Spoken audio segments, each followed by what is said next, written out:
Okay, after like the ninth millionth time of doing that. Hello, my little fun buns. Welcome to another streaming session of Cooking Companions. Last time the game audio kinda got wonky, so, if it starts getting wonky, can somebody actually message in the chat about it being wonky? I apologize for being a bit late. I was getting the ARK server set up so we can start playing that again. The last one kind of got a little funky, so hoping this one works out a lot better. So in other news, we're gonna load game.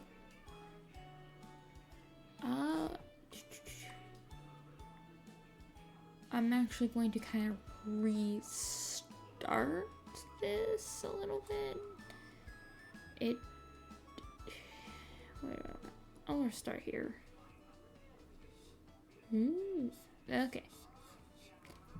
We're back in it. Back in it, everybody. Let's see if we can get some more achievements. Tutorial. To save the game, right click or hit escape the button on your keyboard to pull up the menu.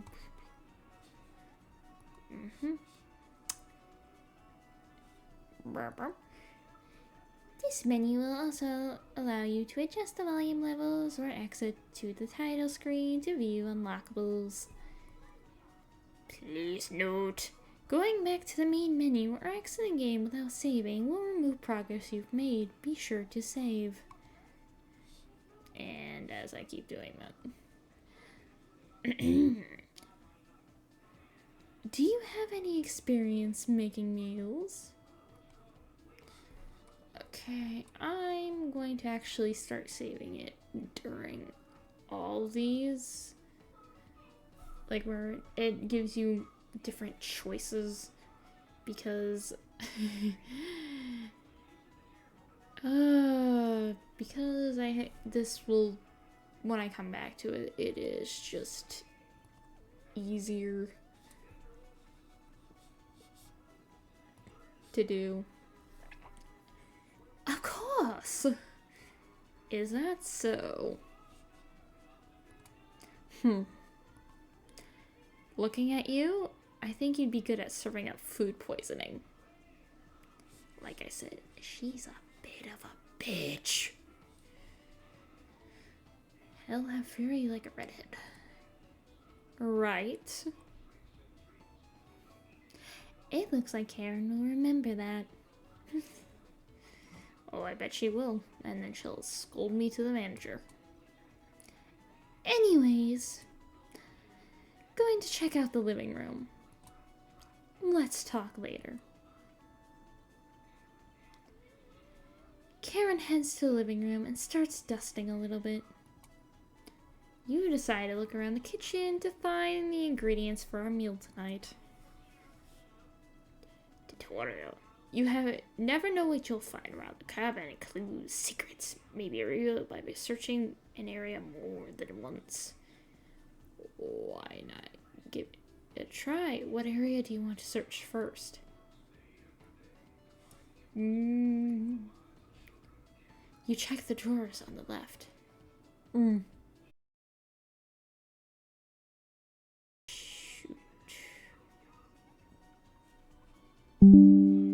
Okay. Well, that thing just, that just disconnected on me. Well, thank you. You check the drawer above the woodpile. Something is making it difficult to open. You pull with all your might. The most annoying little shits that have ever popped up in this time. It's time! Trumpet, sound off! Never fear, Onion is here. Like my cousin Cornbread says, I'll rise to the occasion. Always merry, Raspberry. potato.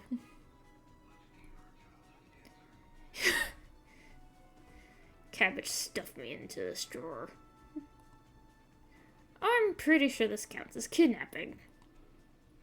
Where are the Chompets? Why talk to those boring humans? All they have to give you is drama. Come chat with us instead. We'll share valuable recipes you can cook. We'll share We'll share with you our secret Chompet recipes. Collect them all to become a 5-star chef. You can find unlocked recipes in the main menu under Extra, but be sure to save the game. To celebrate, here's your first recipe card. Roasted eggplant with sesame and pomegranate, meat-free. You unlocked your first recipe. That was your first mistake. If you ever want to talk, just come to the drawer. Chompets, let's move out. Oh, that was my angle that cracked. Cabbage rudely slams the drawer closed. You wonder if what you saw was real. You're slightly worried about what this means for your mental state, but only slightly. Hey, did you find the supplies? You shake your head. Until he lied, he actually put them in the bedroom. Idiot. Here you go. You've got the emergency supplies. Karen leaves you alone. You start a fire with some of the wood and get to work on cooking dinner. Tonight's entree, vegetable stew. In a large saucepan over medium heat, you heat some water with the potatoes, carrots, and celery in it. 15 minutes later, you drain the pan and set the vegetables aside. Placing some butter in the saucepan, you melt it over medium heat. Throwing some chopped onions in, you cook it about 10 minutes. The onions are tender and translucent. Perfect! You mix in some flour, salt, pepper, and heavy cream into the saucepan, adding the vegetables to the mixture. Hours pass.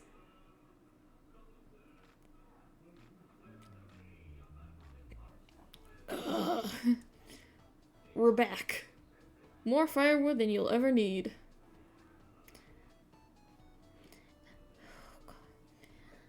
We found some wild sorrel. Maybe tomorrow we'll have a bigger bounty. Until he's burying the lead, we saw a red deer. Mariah spotted it. Yeah, that's great. Anyways, killed 17 spiders today while you were out looking at deer.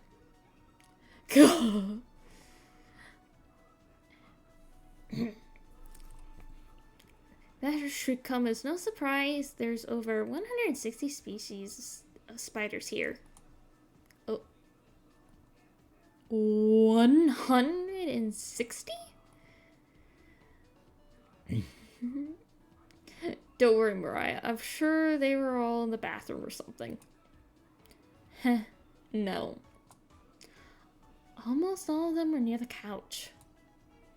Gah! I was going to sleep on the couch. That's where 16 of them were. I am not sleeping on that couch then. And there's only 2 beds in the bedroom. Don't sweat it, Mariah. I can sleep anywhere, so I'll sleep in the rocking chair. I'll sleep with one eye open just in case any of them swarm the couch. Thanks, Gregor. Karen and Tony, you two take the bedroom. Thanks, big guy. Joke's on you, Gregor. I always planned on taking one of the beds. Hey, Antoli, I snore louder than a lumberyard. Ugh. Sweet dreams, chump. You turn your back to your bubbling vegetable stew and try a bite. This is most fabulous vegetable stew I've ever had. It's so great that even Gordon Ramsay would cry. This tastes pretty good. You cooked vegetable stew. Dun dun dun. And this was your first mistake. Besides letting these people come into your house. You set the table and asked everyone to dig in.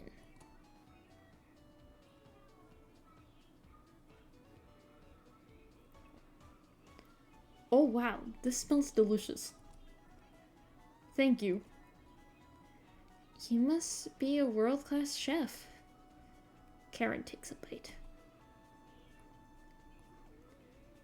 It's bland as hell. Karen. Tastes like every other vegetable stew I've ever had. So generic. Could probably use some meat next time. Gregor, eat your veggies. Gross. For a side dish, we could bake some bread and utilize the Frangera Vesca, also known as strawberries, for some jam. Nobody cares, Pipsqueak. Everyone laughs at Karen's polite ribbing. Nothing makes you happier than cooking a great meal for friends. This could be very well the best day you've ever had and probably ever will because you don't have friends. You go to bed stuffed.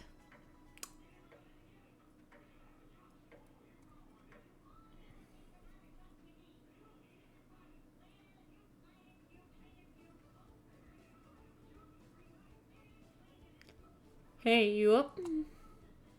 How did you sleep? I was so warm last night I didn't even need a blanket.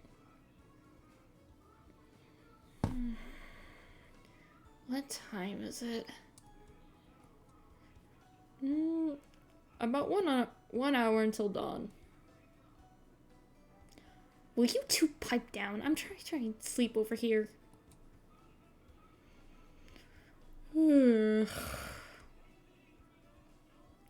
Gregor, the birds outside aren't making much noise yet. We didn't bring many supplies, remember? Better to get a head start on gathering food. I honestly can't see the trees outside right now. Gregor, did you see any spiders last night? There was a small one in the bathroom.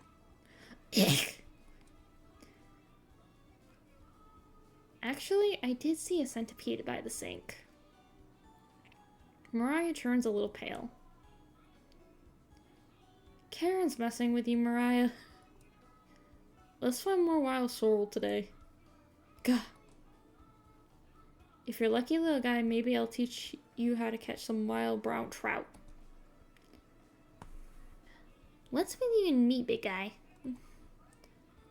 Antoni's herbalism book state that there's many more species of plants to eat out here. Let's leave the fish alone.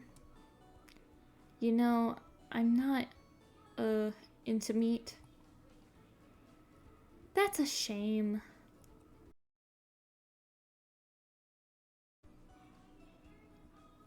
Is it really?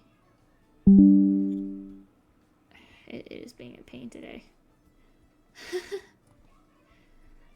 Maybe we'll find some black thornberries. I love black thornberries.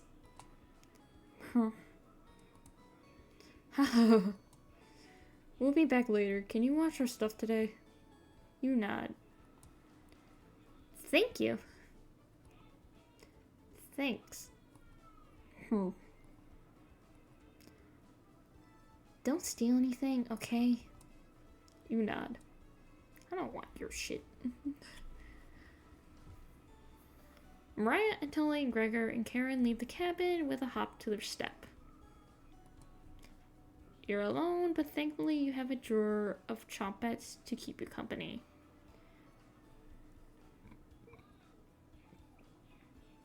Tutorial: each day you'll be asked to explore a different part of the cabin. You only get one choice. Then and choose wisely. What do you want to check out today?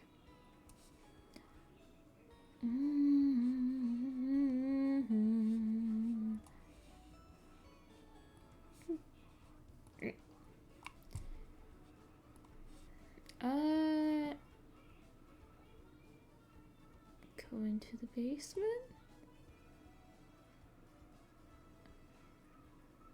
This door goes to the basement. There's no reason to go in the basement right now. You wait for the others to return.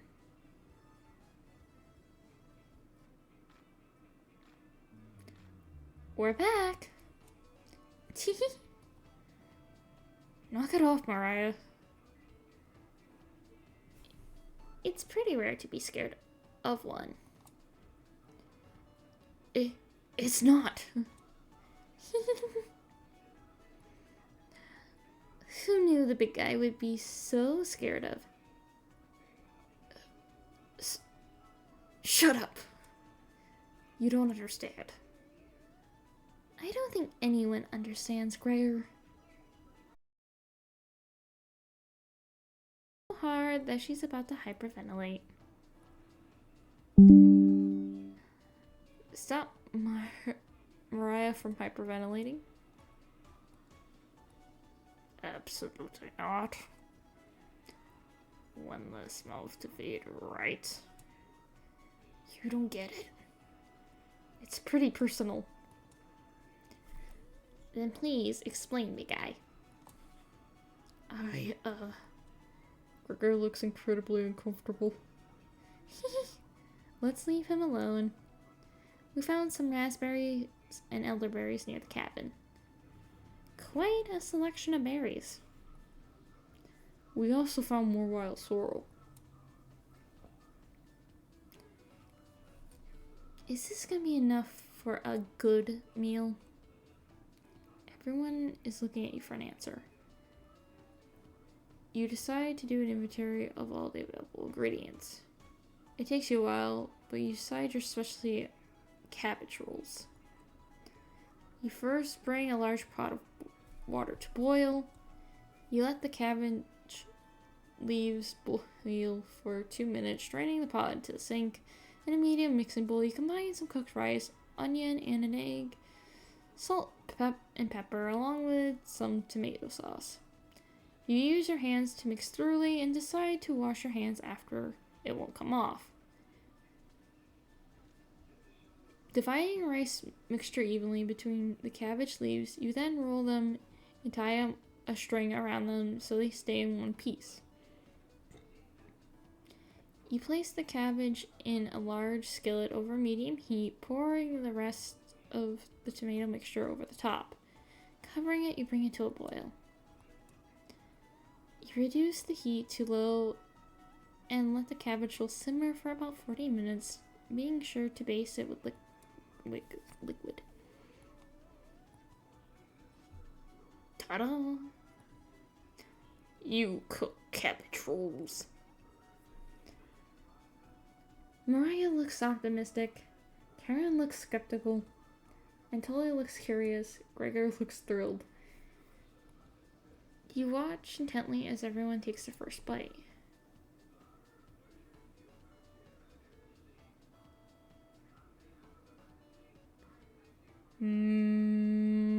Microwave Karen.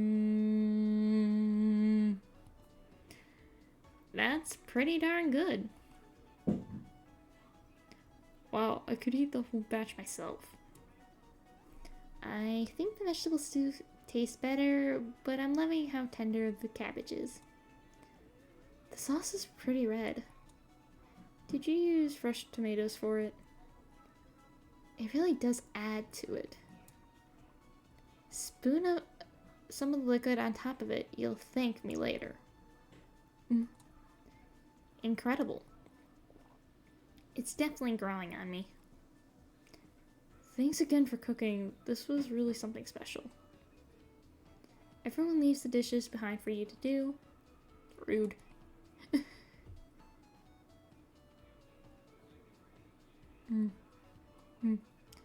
Not happening. You settle in and go to bed. Everyone goes to bed full. Tomorrow will be another great day.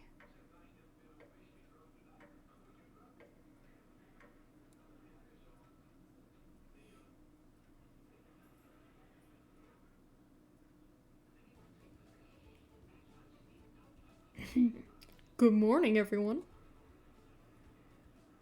Yeah. Again, Gregor? Can't you let us sleep in? Not today. Why? Storm clouds are gathering outside. We need to find some food before it begins to downpour. Gregor, you're overreacting. We have enough food to last us a while. Unusually high in this area, with many areas being high risk for flooding. It'd be foolish to not go out and look for food today. You really think it'll flood? Thankfully, the cabin's on high ground, but that doesn't mean we're safe from floodwaters. It's always a great possibility, so it can't hurt to be prepared. You're losing it, Gregor. Karen! There's nothing to worry about.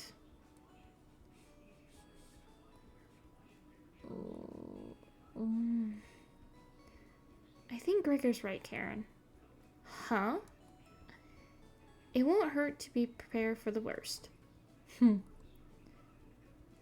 I think she's right, Karen. Fail to prepare, prepare to fail. And Tully. Let's go out and prepare for the storm. Foraging should be a key priority today. There are plenty of edible foods, and it has better odds than trying to hunt. Give me a few minutes, and I'll plot out our route on some paper. Let me help, little guy. And Tully and Gregor head to the bedroom to consult the map. Mariah and Karen are still hanging around. Unfortunately, in life, you can't make anyone and make everyone happy. Yeah, anyone, everyone. When given a choice to speak to a character, choose wisely. You can only select one of them. Try to match out your bond with certain characters for unique dialogue and scenarios. Which one would you like to talk to?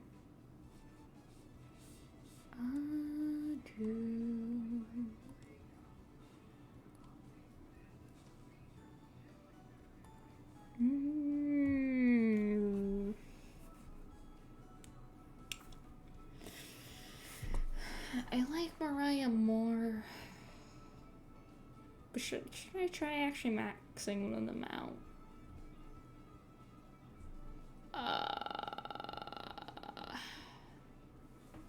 I'll go with Mariah again. I'll try maxing her out. Mariah's paging us through some of the books on the bookshelf. You walk over to her. Well, hello. There are some great books here. Which one is your favorite?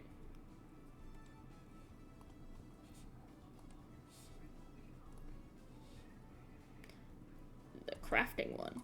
Oh, me too. Elturgi is so interesting. I'm curious about what ally composition our cauldron is.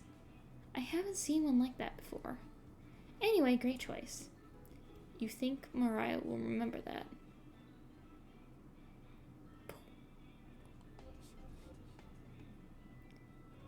Didn't know you were so smart. I mean, I'm kinda smart, and mostly dumbassery in a package. Let's talk again later, okay? You start to blush a little bit. She started this. You hear a cheer from the other room. Sounds like the two are wrapping up their meeting. Gregor and Tully come back from their meeting. Gregor is blushing slightly. Gregor, Tully, what were you two doing in there?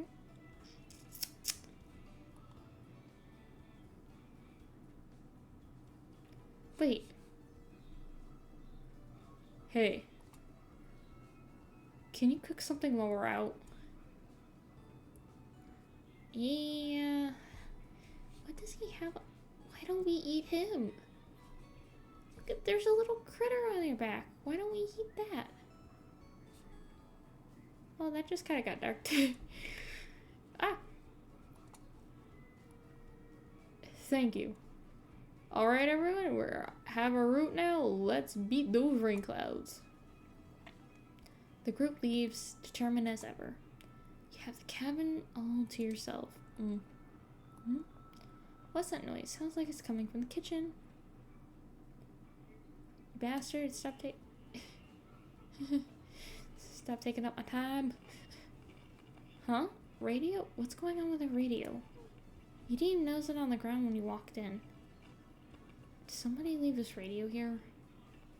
It looks newer than anything you've seen before. Seems to be broken.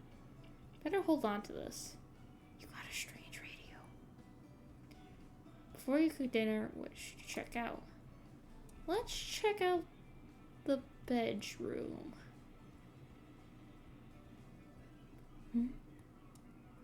Poor Tully. Karen's snoring is so loud she even wakes you up sometimes. Tully must be running on fumes. God. Unfortunately, we don't have any insomniac pills. Or not insomniac. Whatever. Snoring pills. Would he have the courage to wake her up, though? Probably not. You wait around for the others to return. Get your ass back in there and look. Mariah's back early today. Hey. The others are still looking for food outside. Until he found some more berries. But nothing that will feed all of us. Please don't tell the others. But I'm a little worried about our supplies. I crunched the numbers and we don't have enough food even with rationing to last if there's a big storm and we get stuck here. Mariah seems disappointed in your inventory management.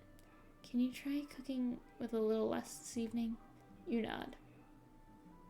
Thank you. You've done such a great job with meals so far. You're very sweet. Is Mariah blushing a little bit? Teehee. Mariah will remember that.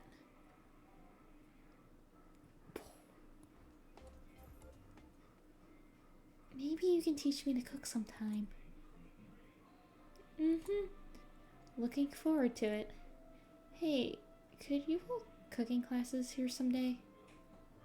Really interrupting. Tender moment, the others burst into the cabin. Get the fuck out.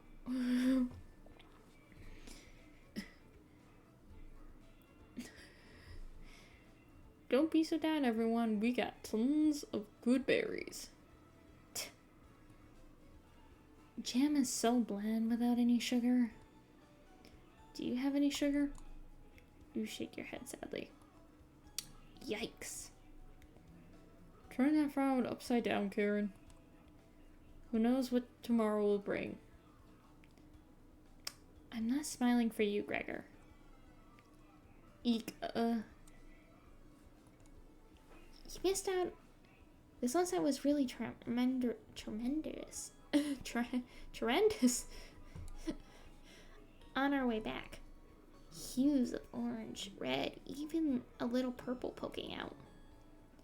Red sky at night, sailor's delight. Red sky in the morning, sailors take warning. Yeah? Alright? Yeah? We'll be back. We're gonna go get Mom. Okay.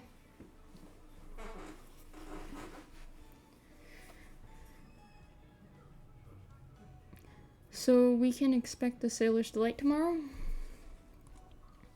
That's awesome! You're such an optimist, big guy. You must have walked a few miles today. Gorgeous sights. You could even see the snow on the tips of the mountains. That rumble sound like a dying calf. You look from person to person. trying to determine who it was. It was definitely Mariah. Mariah, I'd recognize that sound from anywhere. Gah. Guilty. Mariah looks embarrassed, but the group laughs at her honesty. Except for you. You search your mind for something to say, but all you can think of is an old riddle. Those who have it do not want it. Those have it at least succeed. Answer. Mariah's face lights up. I got it. Is it hunger? Correct. You win a new car. Yeah, I was going to guess that. So, what's on the menu tonight, chef? Bread and jam. Deal with it. I got no peanut butter. You crush the berries in your small mortar and pestle, spreading it on some crusty bread. It's gorgeous. You cooked raspberry jam in bread. The bread's a little tough. Gregor, don't look a gift horse in the mouth. But this homemade jam is to die for. Sorry. No, you're right, Gregor. This bread stinks. Mariah. Everybody laughs. You're not sure if this could be called a meal, but it got the job done. Everyone thanks you for dinner and heads off to sleep.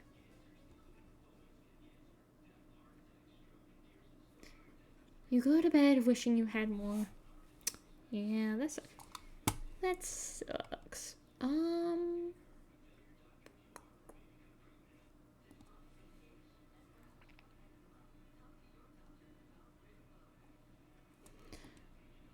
You have a strange dream. Something is riding on your back, and it's becoming a nuisance. You try to see what in the mirror, but you can't get a good look at it. You try almost everything, but it won't get off. The pain between your shoulder blades is getting worse by the minute. You wander away from the cabin, stumbling by a river to soak your pain in cool water. You didn't want things to come to this, but you exhausted yourself.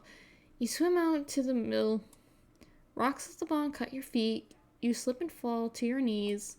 You lean back, trying to submerge the thing underneath the waters. But it won't drown. It won't drown. It won't drown. You splash frantically, plunging your head beneath the water. The current takes you downstream. You try swimming to shore, but it's no use. Water fills your mouth and nostrils. After a minute, you stop struggling against the current. As you gaze up at the sky, you feel it leaving your back and drifting into the sky as you sink to the bottom. As you take your last grasp, you see what was on your back staring into your eyes. But you don't even have the air in your lungs to scream. You wake up in a cold sweat.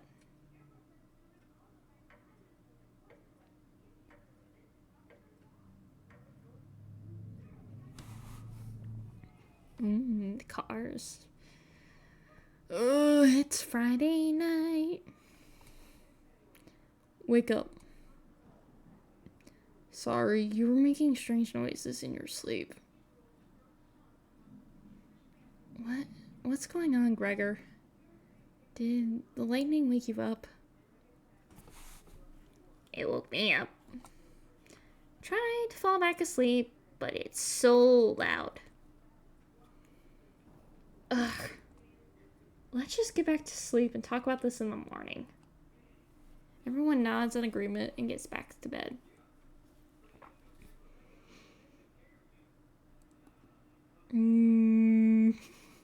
Except for you. You can't fall back to sleep.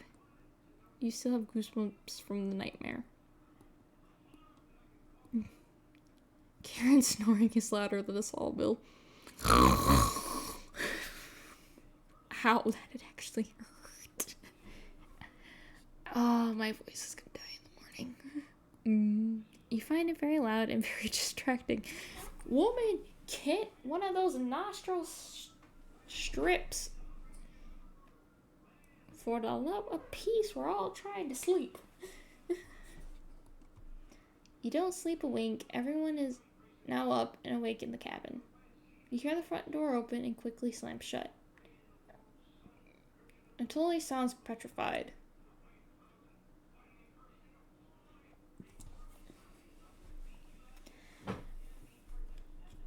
I looked at the door and we're completely surrounded by flood waters.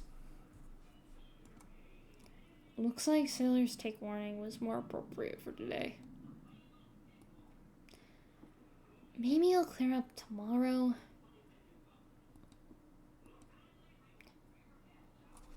You can't steal Big Guy's optimism, Karen. Why the hell not? That's all he has going for him. He's also great at chopping wood, though. Knock it off, you two. Seriously, stop being asshats. Mariah, do you think it'll clear up tomorrow? I give it a 27% chance of it clearing up tomorrow. Based on what? I was bored stiff, so I read a book on local precipitation levels for the last 20 years in the living room. Sounds like you're stealing Antuli's thunder. Antuli, you're a book nerd, right? Why didn't you read it? Couldn't make it past the cover.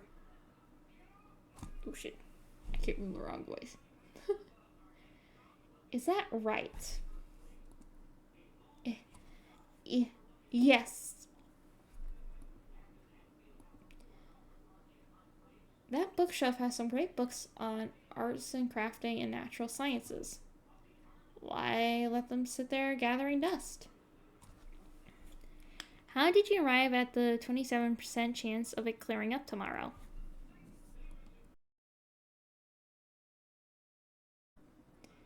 It's similar to where.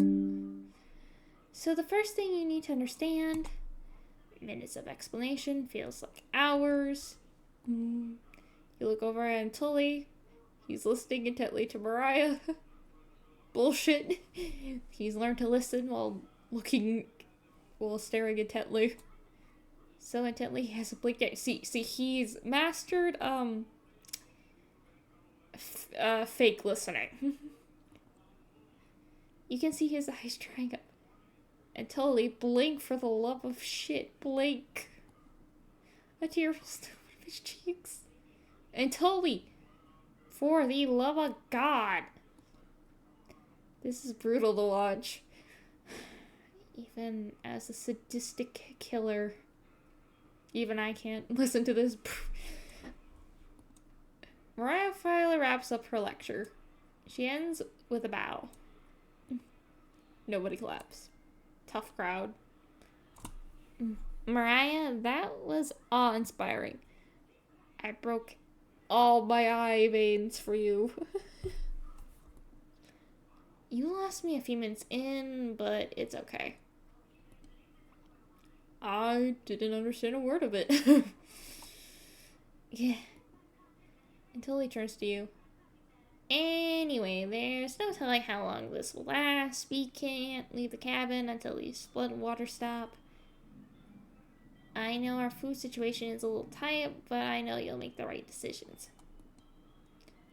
I believe in you. Me too.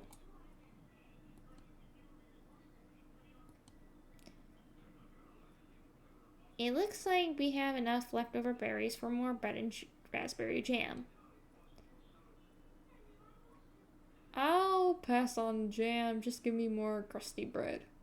Everyone laughs. Except for you.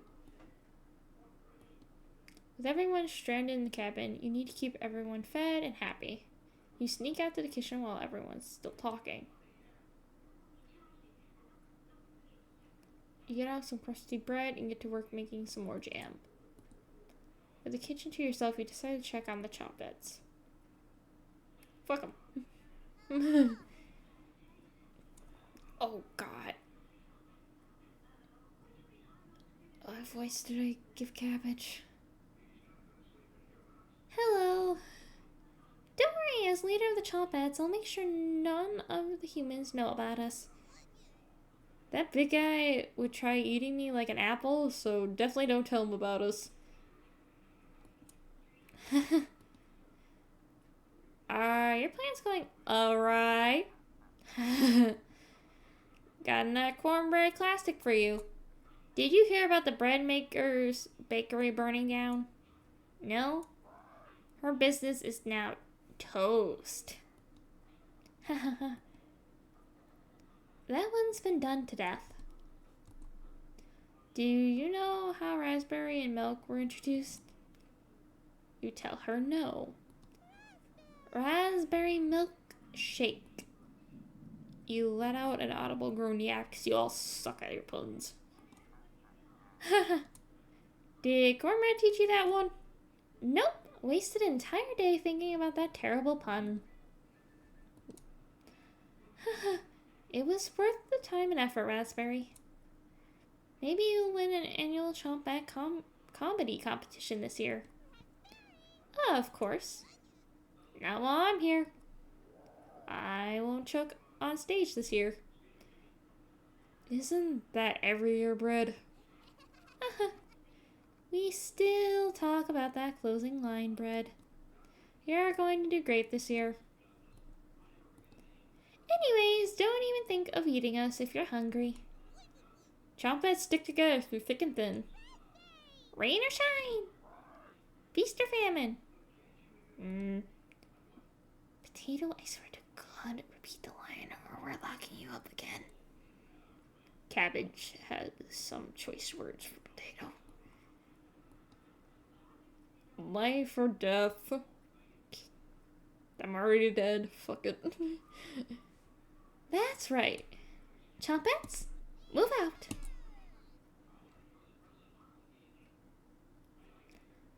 The Chompets somehow managed to close the drawer on themselves. You bring the crusty bread and jam to the living room. I'm slightly going insane, guys. Can you stop?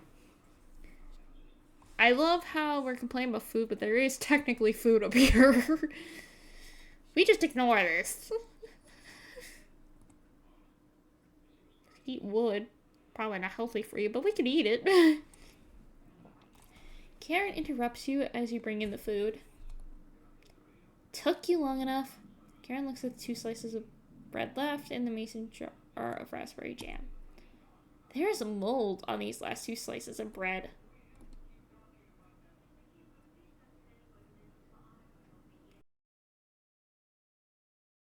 You think this is enough for 5 of us? Wait, we can't throw this bread away. It's all we have left. Gregor's right. And Tully, will mold spores give us food poisoning? No scientist. Sorry.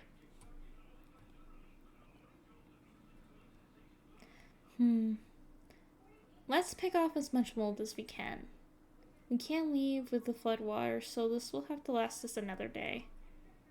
Everyone grimly nods, ripping apart their peas like a pack of wolves. Stop. Gregor seems to unhinge his jaw and eat it in one bite. Gregor, chew with your mouth. No wonder why you're always hungry. He looks like a duck eating bread.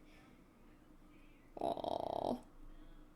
Again, why can't we cook up your friend here? Thanks. Again. Bread and jam isn't much of a meal, but it's more what we had when we left Ukraine. Plenty of rainwater outside, so at least we won't die of dehydration. But until the storm is over, nobody should leave the cabin. Should clear up if we give it a chance. And Tully, where are you getting that information from? One of the books on the bookshelves about climate here. You're illiterate, so that's definitely a lie. I've seen him reading. The guy's been studying. I'm serious. He pretends to read those books because he wants us to think he's smart. But I can tell he's just staring at the page, faking it. Karen's a bitch. What do you think?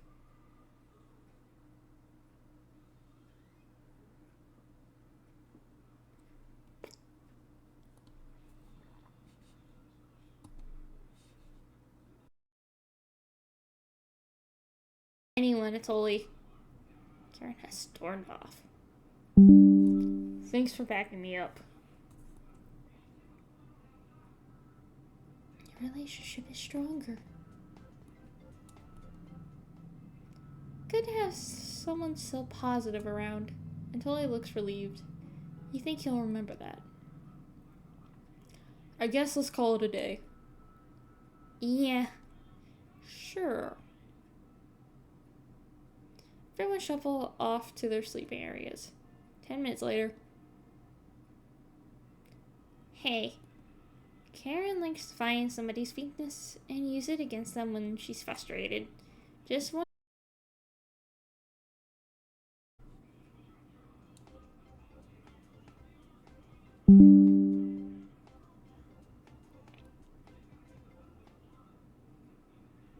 It is just reconnecting, deconnecting.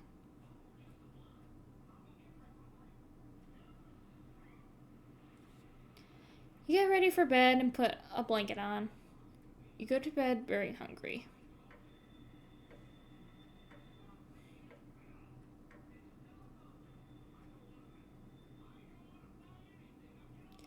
You don't dream the entire night, but you sleep through everyone waking up.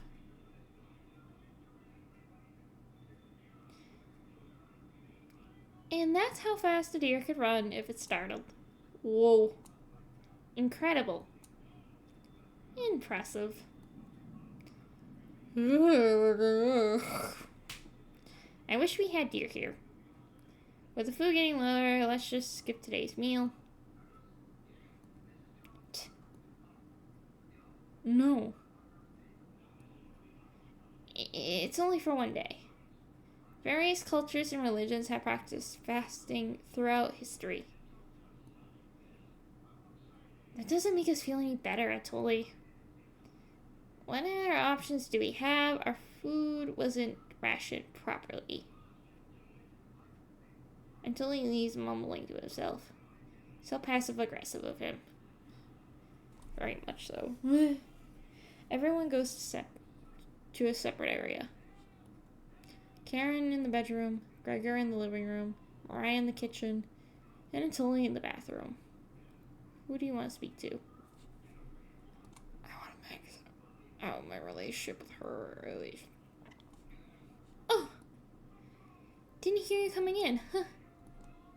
I was double checking if there was any food that we might have missed, but I couldn't get the drawer open. Could you give it a try? You nod. Great! While you go do that, I'm gonna go get some more reading done. You think Mariah will remember that?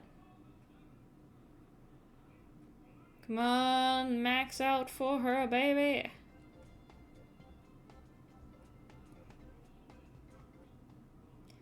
Later! You give the door a hard yank open.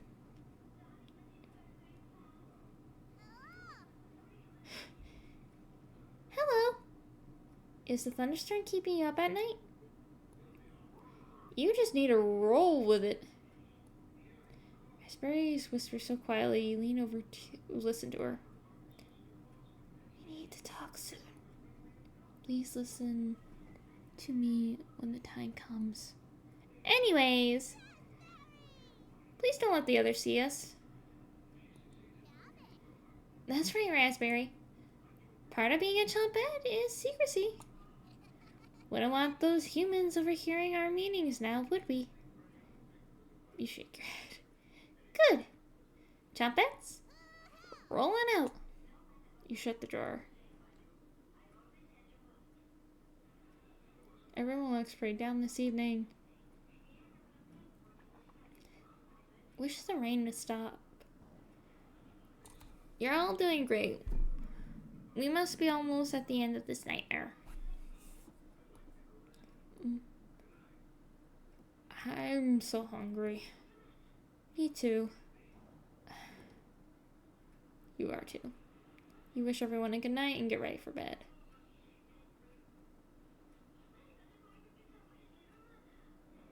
Go to bed with a growling stomach.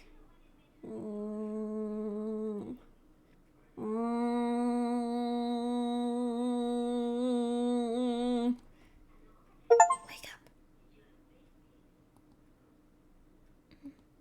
I said, wake up! The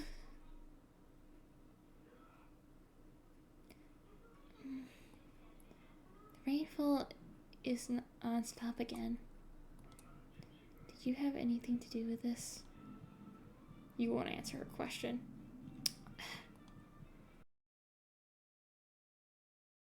You easily forget about Roseberry's conversation. She's the most forgettable, apparently. You just stay connected. You have a strange dream. A boy is yelling at you in the kitchen. You're telling him to lie down on the tray. But he keeps shaking his head, calling you names. So you do it. You lie down on the tray and make your body as flat as a board. You show him how it's done. His anger turns to courage, and he pushes you into the oven. As the stench of burning hair fills your lungs, you see him sneering back at you. You wake up in a cold sweat.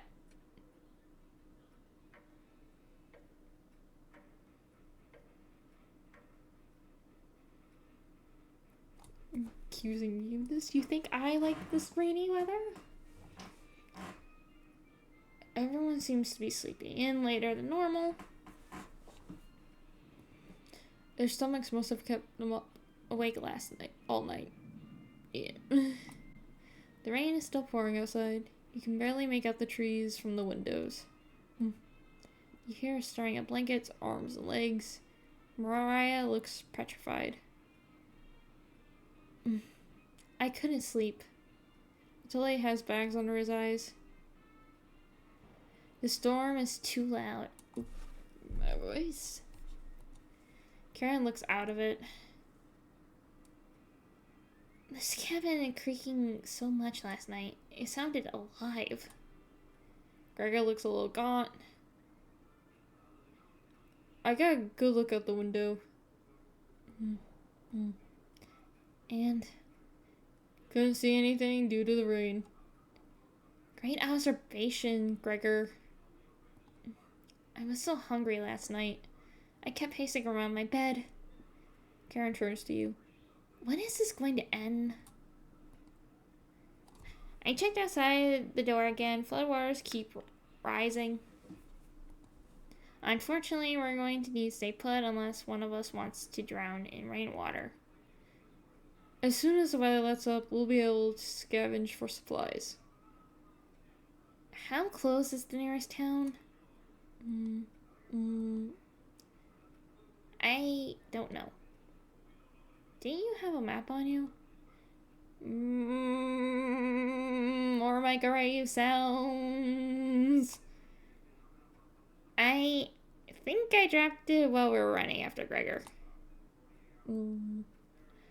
I'm sure it'll show up eventually. Mariah and Tony go white as a sheet. How are we gonna find our way back now? Well, I have to ride out the storm. Mariah looks at you. We're down to our last slice of bread. I don't know how much longer we could put off eating. The group stares at you. It will clear up in no time. Maybe you're right. The group looks worried. They all gravitate to an area. You can tell Gregor's putting on a fake optimism and Mariah's having trouble. Which one do you want to speak with today? Ba-dum. Ba-dum, ba-dum, ba-dum.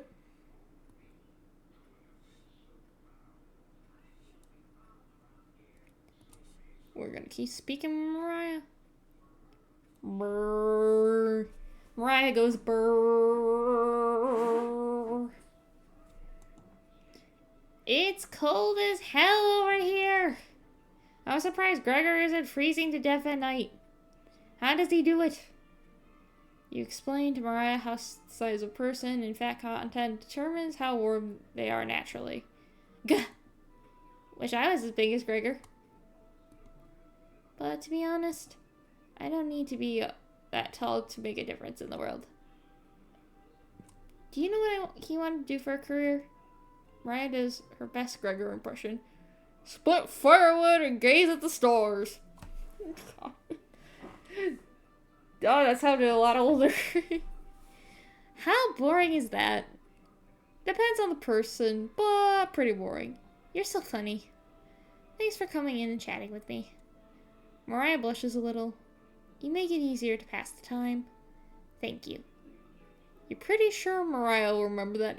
I'm not entirely sure. Oh. Your relationship is strong. No shit. Mariah. Mary. Mariah. I know how to talk. You think currently the bedroom. Oh yeah, you guys were in the bedroom. Wink, wink, nudge, nudge. Say no more. You call everyone together. They all look grim. You could cut the tension in the room with a knife. Everyone is staring at you. They're expecting that last piece of bread for dinner. You bring it out and everyone can't take their eyes off it. You instruct everyone to take a pinch. And slowly all 5 of you tear it apart like a wishbone. Everyone studies their piece of bread carefully, wondering how long it will last. Karen is the first to eat hers. She chews each bite a few hundred times before swallowing. Tully chews it cautiously, opening his mouth once he finished each bite. Brian nibbles on it silently, eyes wide and moving from person to person. And Gregor just pops it in his mouth like a cherry. God damn it, Gregor. It was gone in an instant. Gregor, chew your damn food. Feel like a parrot. Chew your damn food. The group thanks you awkwardly. It's not much, but you've run out of options. You wish everyone a good night and get ready for bed. You go to bed starving.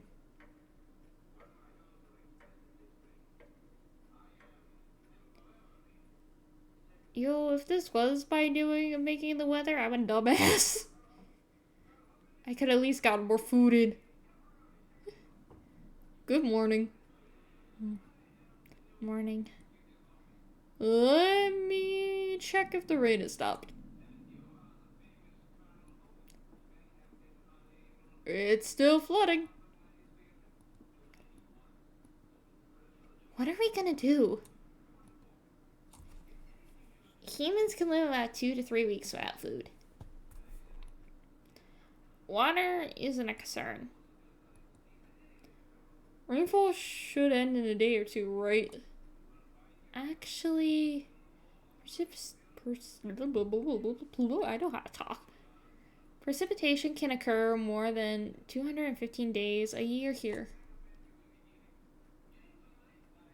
But do you really think it'll rain that long? Until it's been days already. What makes you think it will stop soon? Relax, everyone. Let's see how long we can ride this out. Fingers crossed it's done by tomorrow. Panic is slowly creeping in. Everyone's looking scared, but you need to survive. Karen and Greer begin to discuss next options. Do you want to speak Mariah in the kitchen? Or Tully in the living room?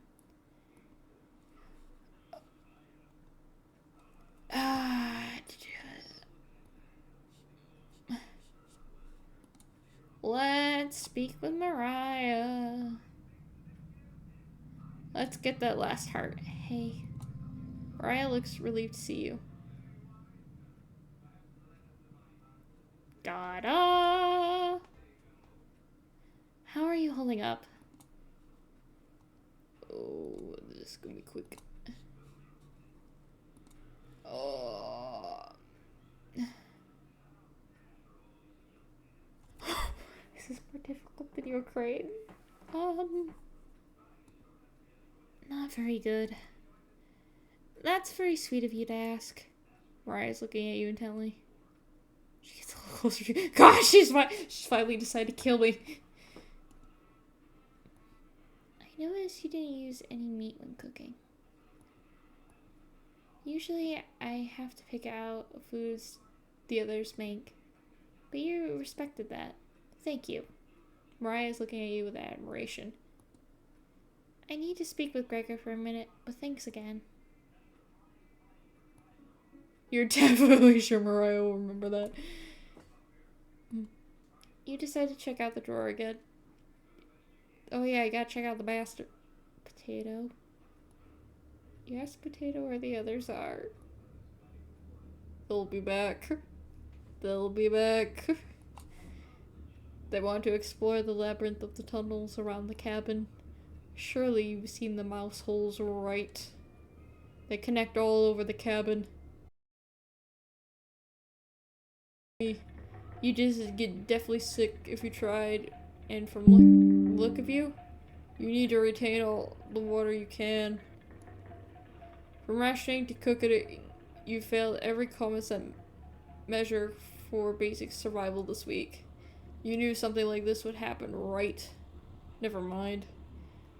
With floodwaters rising and no food now, I think it'd be a great time to go over the fundamentals of starvation with you.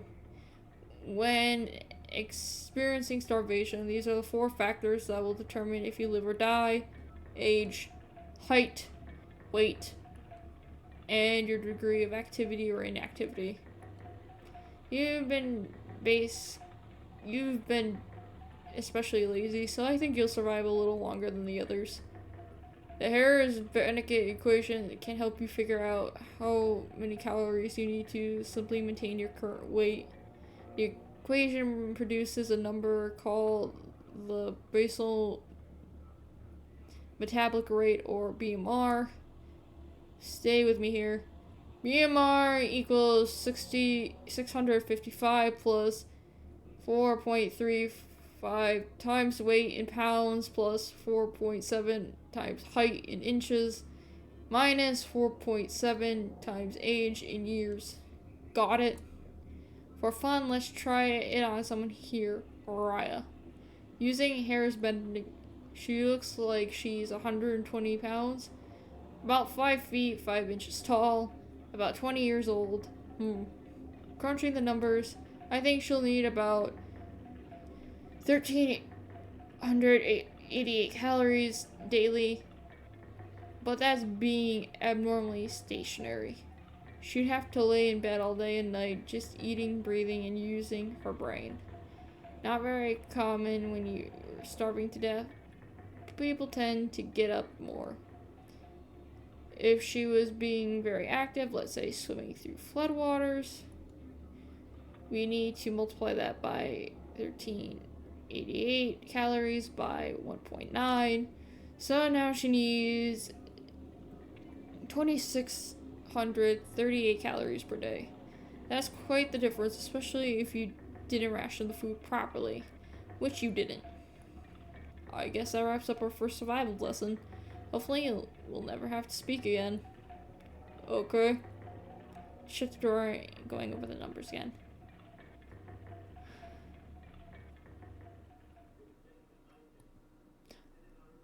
I don't think any of us can take this much longer. Gregor's voice starts to crack. I don't want to ask this, but it's time. One of us needs to go out and search for food. Everyone is silent. I'll go. Mariah? I used to swim all the time near my house, so I'll probably have the best chance of swimming through the floodwaters. No! Let me go instead. You won't get very far if anything happens to your glasses, Atoli. You're blind as a mole rat, remember? That's true, but... Little guy, let me go. Gregor, Sounds good to me. Karen. His arms are definitely the longest, so he'll probably be the best at climbing trees out of all of us. No, that wouldn't be right. Gregor, let me go instead. I get none of these options are good ones, but we need to find food or help. Gregor grabs a branch from the woodpile. He gets in 2 different measurements. Since we can't come to a consensus, let's draw for it. We'll each pick one from my hand. And the shortest will go outside to search for food. You're not worried about drawing. You saw Gregor cut the branch lengths, so you can tell which is the biggest one of the bunch. You pick it. You watch the others intently. Will it be Gregor, Anatoly, Karen? Will it be Mariah? Looks like I got the shortest. Mariah. It's okay.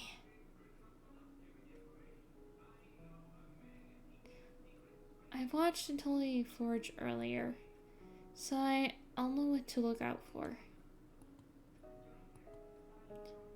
Just swim until you find higher ground, then scout the area.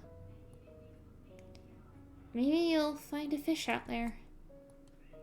Everyone looks heartbroken.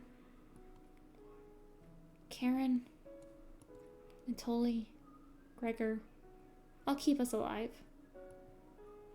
I promised. She promised. Everyone watches as Mariah leaves the cabin. The silence is deafening. Goodbye. The door shuts behind her. You can faintly hear her yell about how cold the water is, and then silence.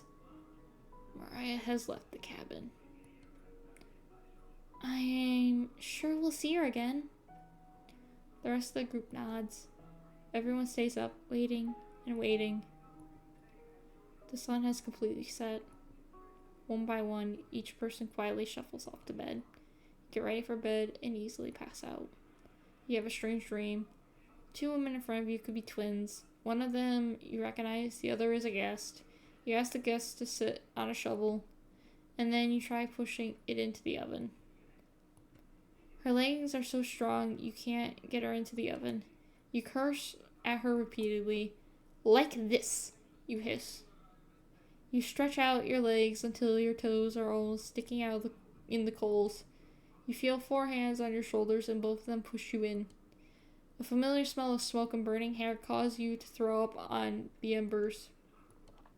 You can't let it end like this. You rip the metal door off the oven, tearing through the wood of logs of the cabin. Screaming, you chase the 2 through the woods. Your burns chill with the wind. The guest looks behind her and her eyes widen as she sees you. She's terrified. Your fury rips trees out by the roots, soil from the ground, rocks from their pits. You've never been this angry in your entire life. Their stamina can't last forever. You're gaining on them. As you trample through the field of wheat, the guest throws a piece of cloth behind her. You catch the glint of it in the sun, golden. As if by magic, the earth splits in front of you, creating a chasm of fire below. You fall into the pit, screaming as your eyes begin to sizzle from the heat. Hellfire fills your lungs, and you're unable to scream anymore. You wake up in a cold sweat.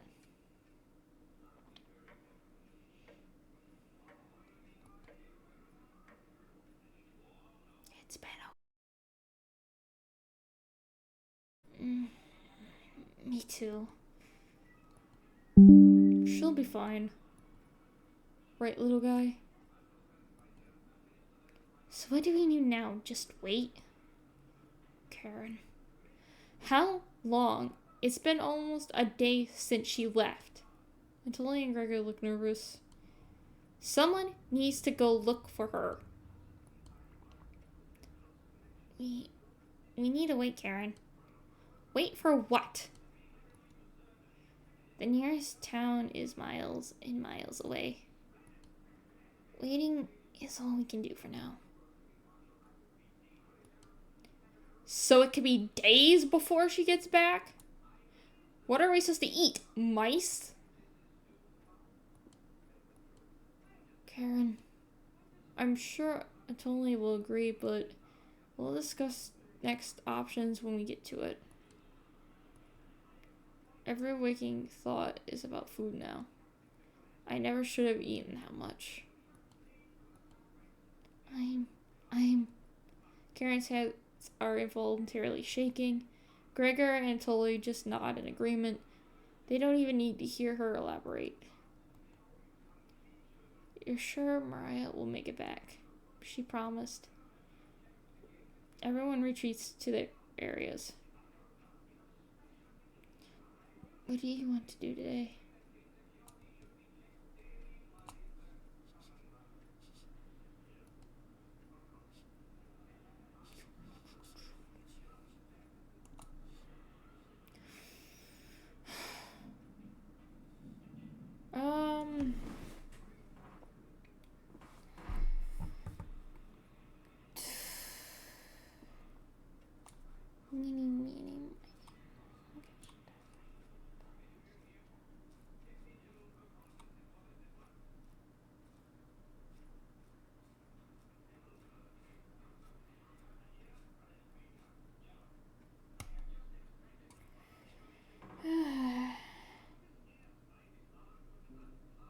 Hey.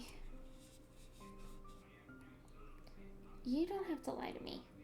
I know Mariah's not coming back. I don't know where she came up with her being the best swimmer. I guess the only one that would know would be Atoli. Last summer, Atoli would watch her swim from the shore. He could have been a lifeguard, such a good swimmer. She never went under, but if she did, he would have pulled her out easily.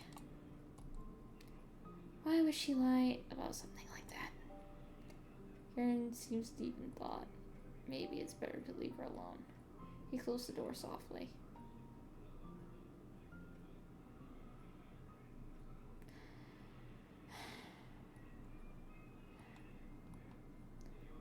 I can't stop thinking about that vegetable stew.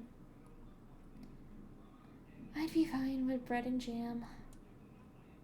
I'd be fine with just strawberries. Nobody else laughs. I would kill for some vegetables right now. You would too. I'm going to try to get some sleep. Good night. Night.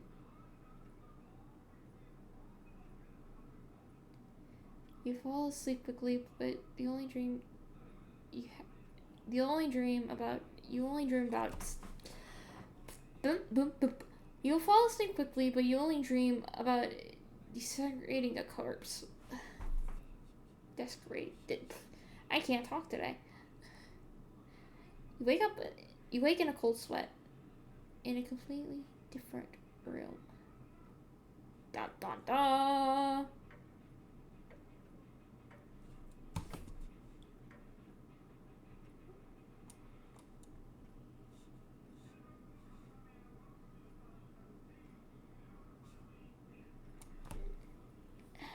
Good morning.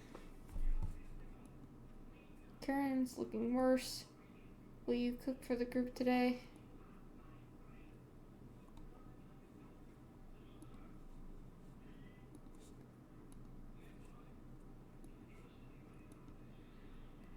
Take out a cutlet of meat and begin to cook it in the oven. You cooked meat. Where did you get that? You ignore Karen's question. grab some off the plate, chewing ferociously. You take a piece and immediately devour it. Do you have more of this? You explain how the meat is stored securely hidden so you can ration better this time. I understand. Thank you. Until he runs to the bathroom, puking in the toilet. You hear her sobbing for a few minutes. This taste is... Gregor wanders off. Until he returns, looking choked up. I was too weak. Left you some of the meat. Don't fight this, Atoli. Atoli takes the cutlet from the plate, turning it back to the group as he devours it. You can hear him crying. Finally, my focus is coming back. Going to go read some of those books. Keep them occupied, okay? Karen leaves you with the two men. Who do you want to talk to?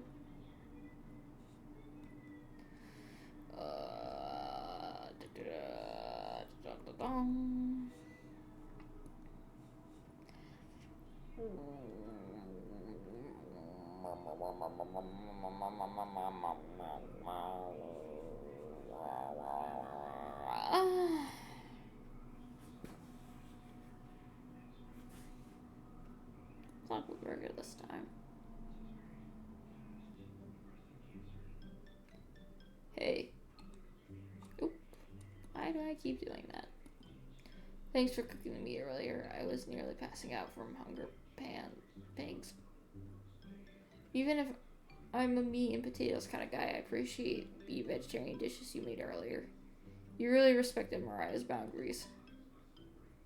Thank you. Gregor is more dense than you give him credit for. If there's some extras, slip me some extra meat. Okay? Gregor will remember that. Y'all getting flirty.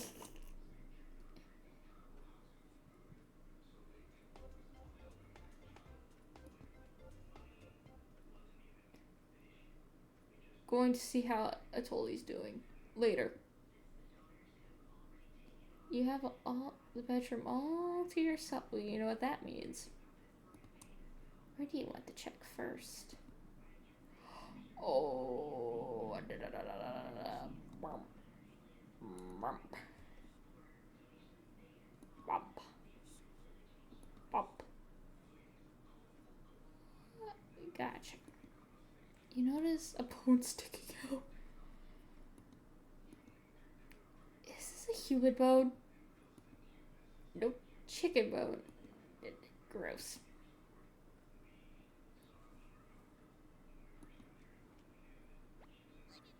Onion?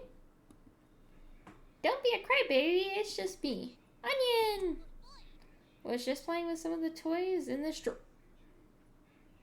Toys? Hey, that was... wasn't that where Atoli was sleep? Atoli!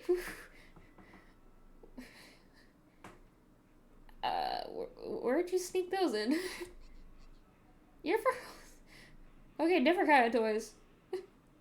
You're far too old to be playing with any of them. You're never too old for toys. Anyways, need to attend a secret Chompa meeting. Smell you later. Onion bounces out of the bedroom. The drawer has various children's toys in it. What's this?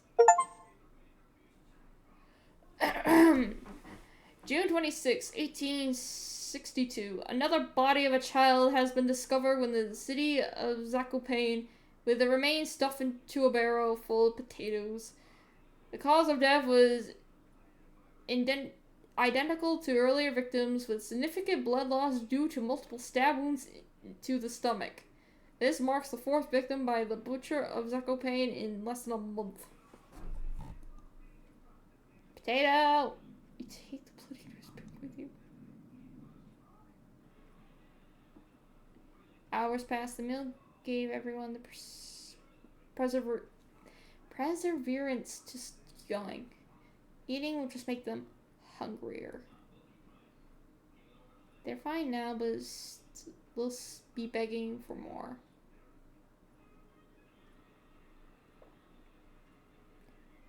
We've waited long enough. What's for dinner? You calmly explain that you want to ration and be better this time, and there will be no dinner. Fine. I understand. I guess I'd rather eat tomorrow than more today. No arguments? Perfect. Everyone decides to call it an early night. You fall asleep instantly tonight. Ah, yes. The hunger of the woman that I was trying to woo. Beautiful. You have a strange dream. You're having dinner with a blacksmith. But he's not touching his food. The only light in the room comes from the oven. You need to get rid of that goddamn oven. He clears his throat, stroking his beard. I can forge anything, he says. Your eye has been giving you some issues lately, so you reply, forge me a new eye then. You laugh. But then the ropes come out. He ties you to a chair with a long rope to prevent you from struggling. You rip the rope apart without even trying, so the blacksmith uses a thicker rope. No turning back now. He takes a hot poker out of the coals, holding it in front of his face. You can see his beard and his eyes watching you. He slowly brings back the poker, aiming it carefully for your eye, before plunging it into your skull with a sickening crunch. Ow! The force of the blow throws you backwards a few feet. You're unable to break the ropes. You vomit all over your chest. As the smell of your decimated eye floods your nostrils. The blacksmith stands over you, spitting on your body. You wake in a cold sweat. Why did he have to spit on me? I didn't give her permission for that. I said take care of my eye, not spit on me. That's a different request. You wake up to see Gregor looking out the window. He turns to you, not smiling. Take a look out the window. Do you notice anything? The floodwaters have receded a little bit, but everyone is still bound to the cabin. The trail used to be completely visible. It's gone now.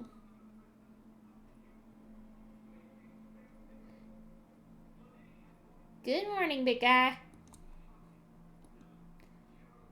Will Mariah make it back? This might sound a little crazy, but every night around 2 a.m. I can hear her outside. She makes this awful gurgling noise like she's trying to get water out of her lungs. Have you heard her, Gregor?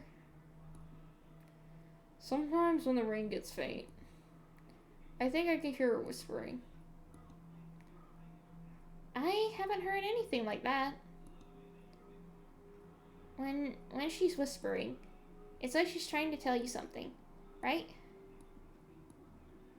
Yes. His face, the face. Ah.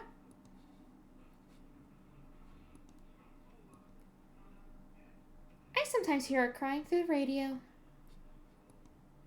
But that's just a broadcast. Right. I think we should. I think we should have another repeat. I can't do it. God damn it.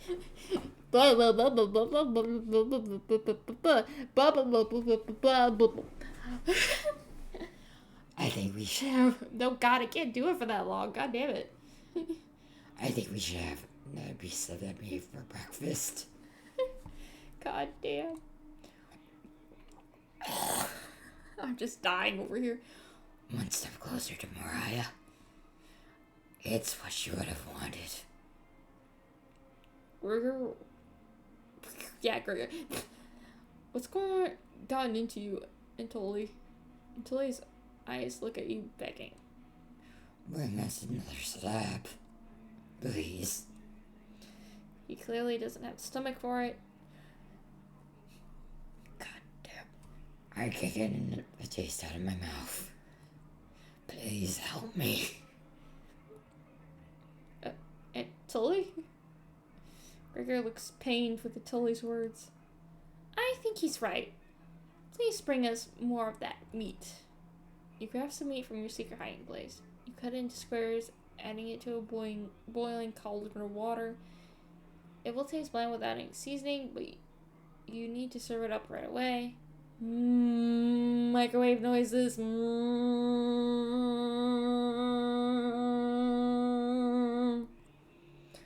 What's taking so long? Boil it faster! My boys. It looks almost done. Patience. It's finally finished. You serve the meat in bowls.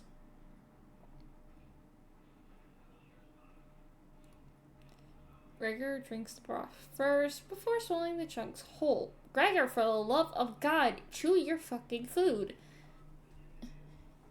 Like a duck does when eating bread. Until he creates ripples in the broth using a spoon, he isn't eating. I'm sorry about earlier, everyone. I don't know what overtook me. Mariah, until he begins to weep. You look over at Karen. You didn't notice her even start to eat. There's just an empty bowl now. There went my voice. Dun dun dun! Karen, calm. Y'all calm everything. Karen. Oh God. I think I killed my voice. Karen is staring at you. Staring right at you. How much more meat is left? You explain how most of it has gone bad. This is the last of it. Gah! How could you be so careless again? You remember Karen's knife. You need to think fast. What the hell are we supposed to do now? Wait around again? This storm isn't ending. You clear your throat. And Tully? Yes? I think tomorrow you should look for Mariah. Or forage for plants outside. I think you should go tomorrow, little guy. Nobody else can identify edible plants like you. Please, Atoli. You can swim back after a few hours. Gregor's right, Atoli. Maybe you'll find Mariah out there. I think Mariah's fine by herself. He still hasn't accepted what happened yet. She doesn't need anyone's help. But we need your help, Atoli. That's right, Atoli. Please help us. Let me sleep on it. Okay? No problem, little guy.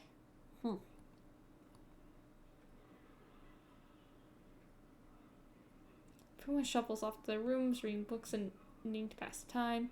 Go to bed. Ravenous. Mariah. Something is approaching. Hey!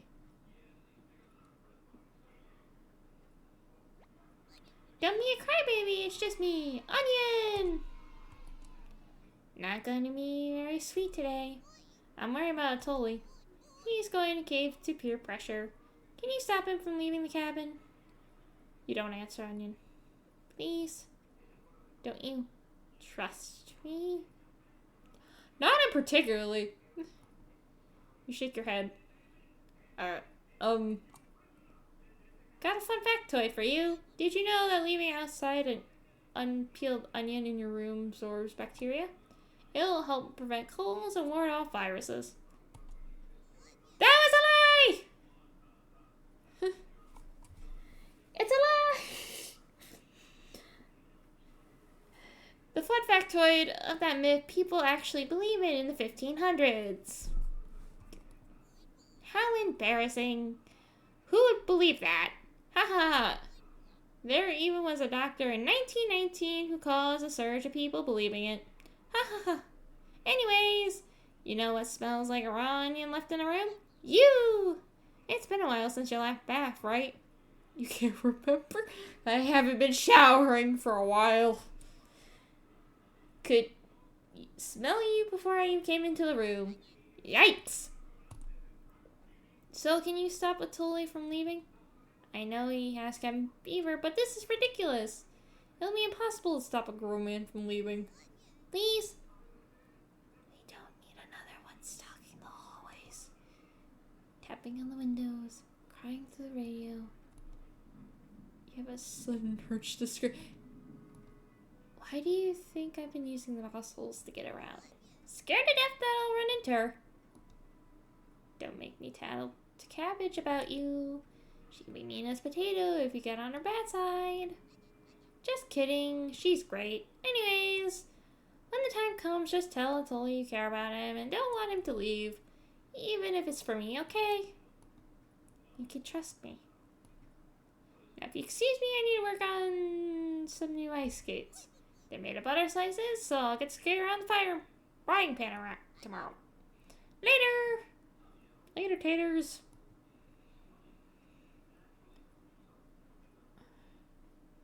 Your mind finally manages to forget everything that happened. You fall asleep again, still ravenous.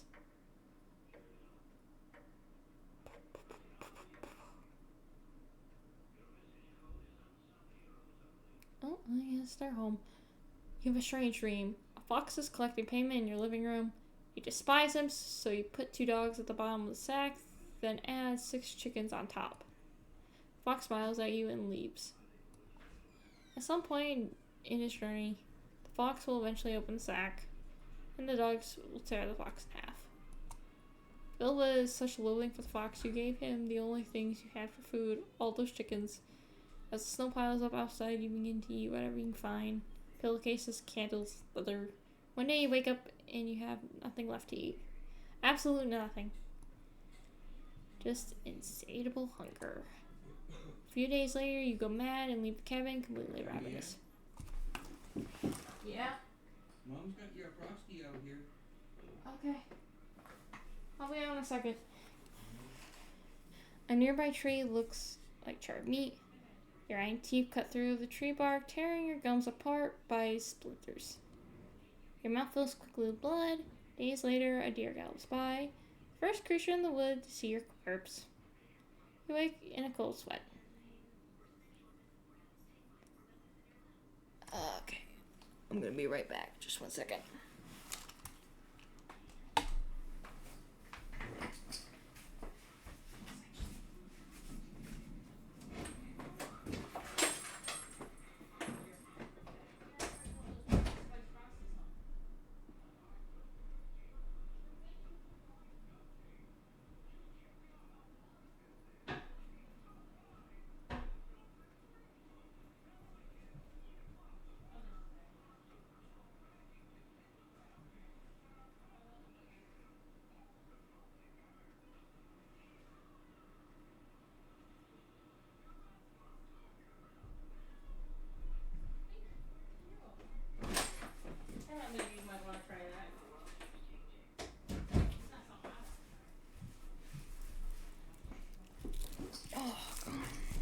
Good, because I just freaking destroyed my vocal cords.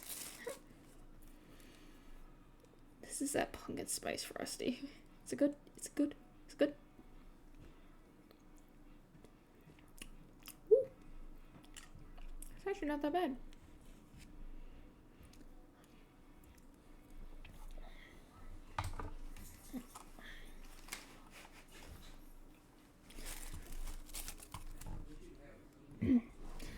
Something smells terrible in the living room. Someone puked in the corner. You wiped it up with a rag to save them from the embarrassment.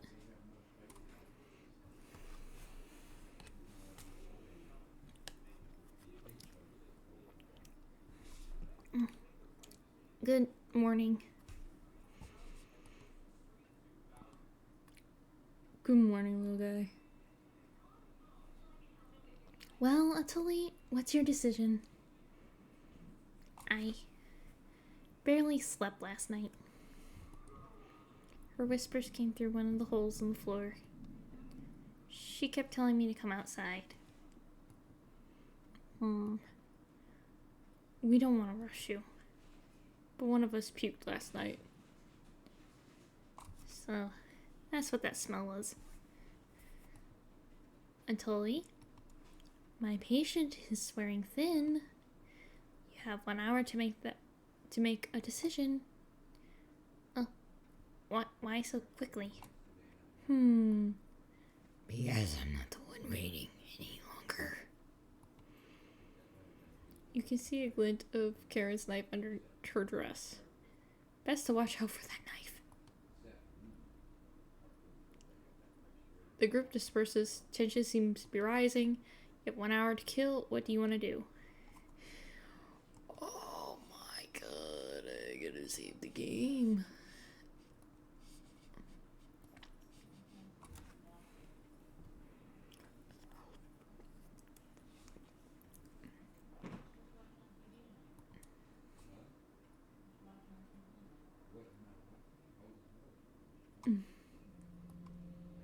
Tully looks pale. Thanks for coming over. Tully seems comforted by your presence.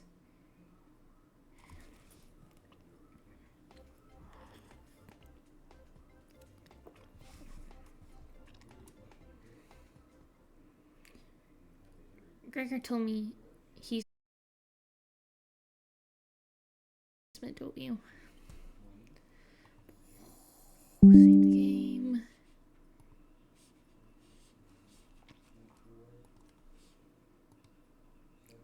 Wow. You aren't kidding anyone. Oop. You're just lying to yourself. Please get away from me. You obliged. It looks like Atuli will remember that. You call everyone together for a meeting.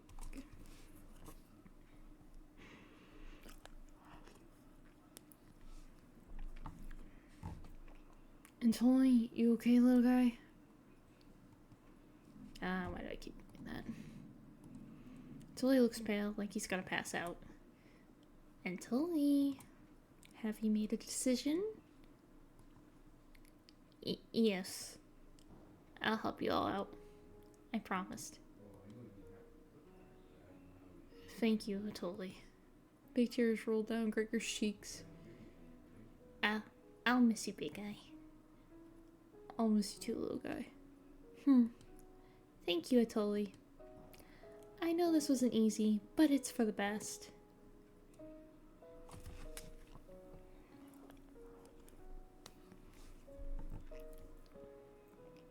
Karen? Oh, Karen? Why do I keep wanting to do that? Yes? Gregor looks at you expectantly.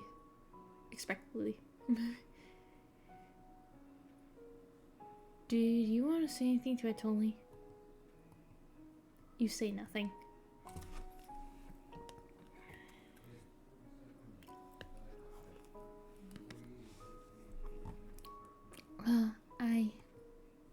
Stop doing. I keep right click. Goodbye, Atoli. Goodbye, everyone. Good luck, little guy. Until he has left the cabin. Stay in the cabin.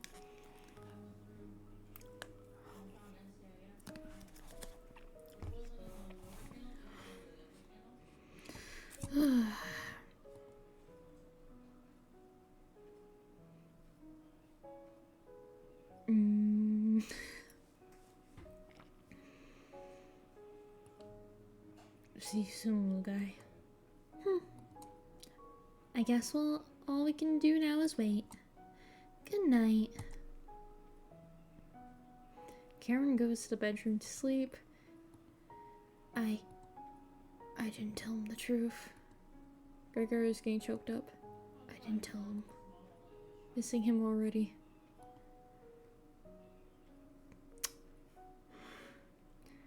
Gregor curls up on the couch for the night, turning his back toward you. You shut your eyes quickly, falling asleep. You hear the scraping from the floor.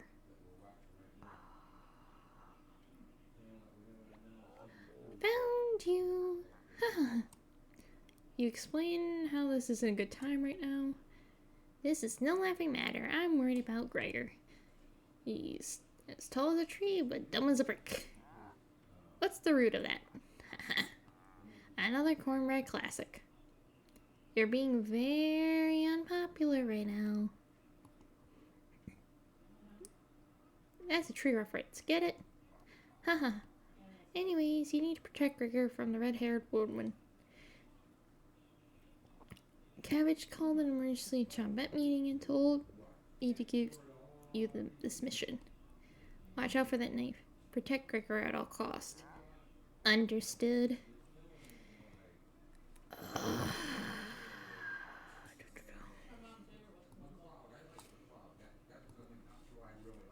You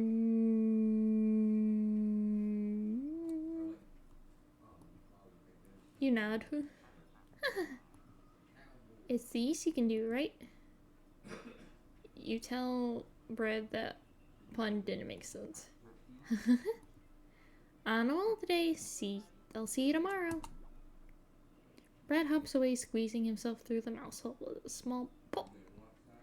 You fall asleep thinking about what Brad told you.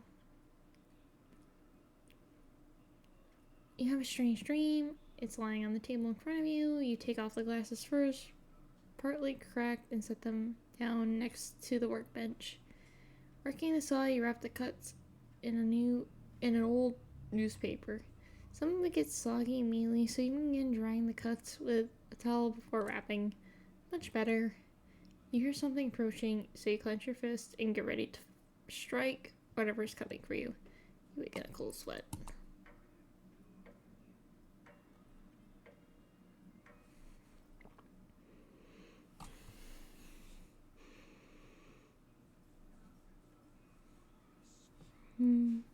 You wake completely in a completely different place. Did you sleepwalk or you found some meat? Delicious.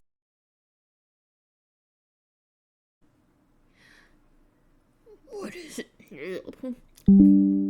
What is that smell? Give it to me. No. You don't argue. Karen grabs a cutlet, burning her hands before bringing it to her mouth. Ack. She hungrily devours it, very chewing. She grabs another cutlet off the plate and eats it. You thought she was concerned with rationing. Gregor wakes up from the couch and heads to the kitchen. Oh God. Already. Gregor looks conflicted, but he succumbs to the hunger. They always do.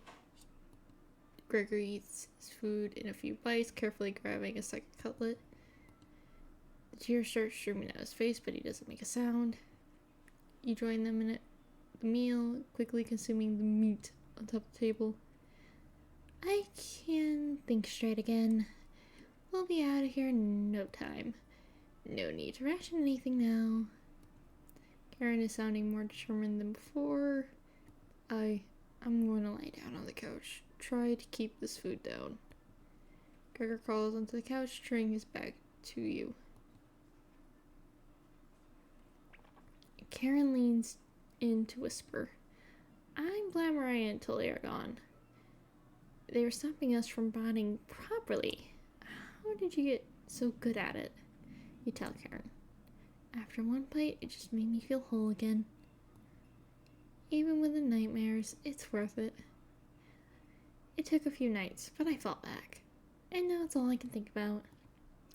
I read a book on necropsy. The text is ancient, but the diagrams are beautifully drawn. Very descriptive. How many years did it take before you perfect the craft? You tell her. Yeah, right. I used to tell Mariah that you weren't funny, but that's not true. Sorry about that. You've grown on me. Karen pauses, deep in thought. You know Gregor can't swim, right? He'd be the next to leave, but he doesn't stand a chance outside. They always seem to come back, right? In one way or another. All you have to do is stand back and let me work on him. This request is beyond extreme. Will you do this for me?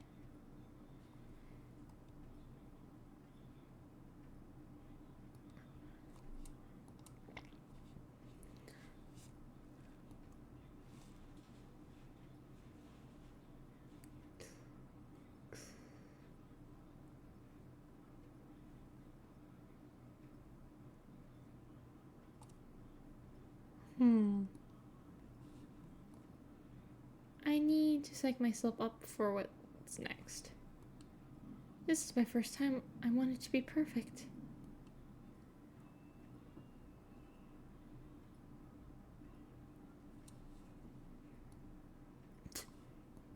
Fine.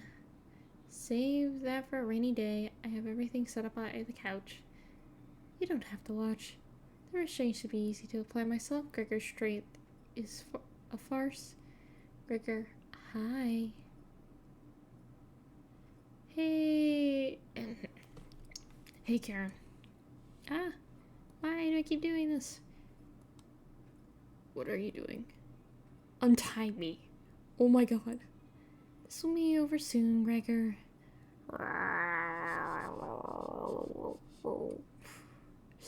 Stop. Stop. Gregor has turned silent. You leave her alone, going to the bedroom and crawling into the bed Atoli slept in. You fall asleep almost instantly.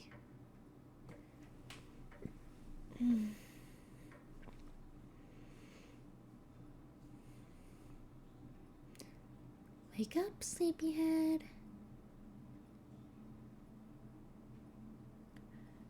You were having a nightmare. Thanks for letting me practice last night. I think I did a great job. Made us all some breakfast this morning to celebrate. Breakfast with what? That's a surprise. Gregor already finished his. Took a few hours, but he caved. Come on, let me show you. Get out of bed and head to the living room.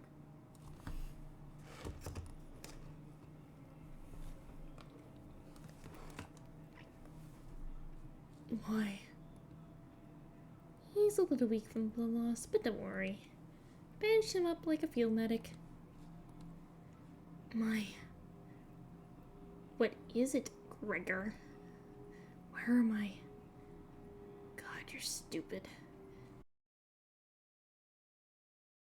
Swim. How are you supposed to help us out when you immediately drown? You sink like a log. What? I put some of your limbs away for safekeeping. That leg was pretty tasty, huh? Gregor goes pale. How's that for a big breakfast? Haha, haha. And don't try to call away. If you leave this couch, I'll end you. I don't want any of it to go bad, so we'll have to eat that fresh arm when everything else is gone. Speaking of which, going to start cooking another chunk. I'll leave you two alone to chat. This has gone too far. Hey. All I want to do to keep everyone alive and together, but I failed at that. Are you disappointed in me?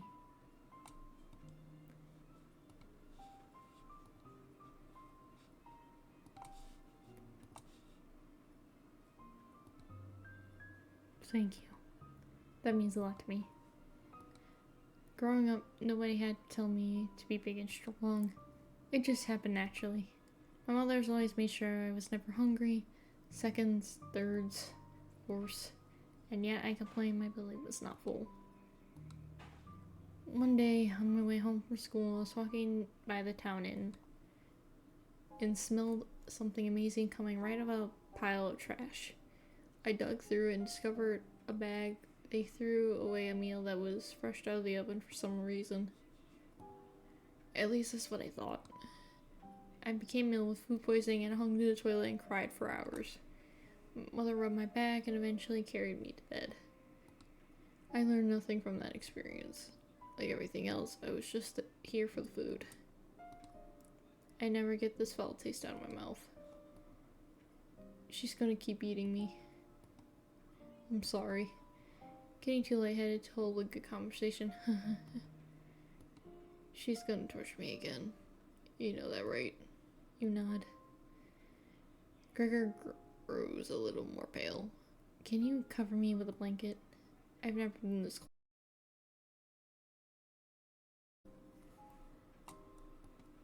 Much warmer now. Watch out for the knife, okay? Gregor begins to look at peace.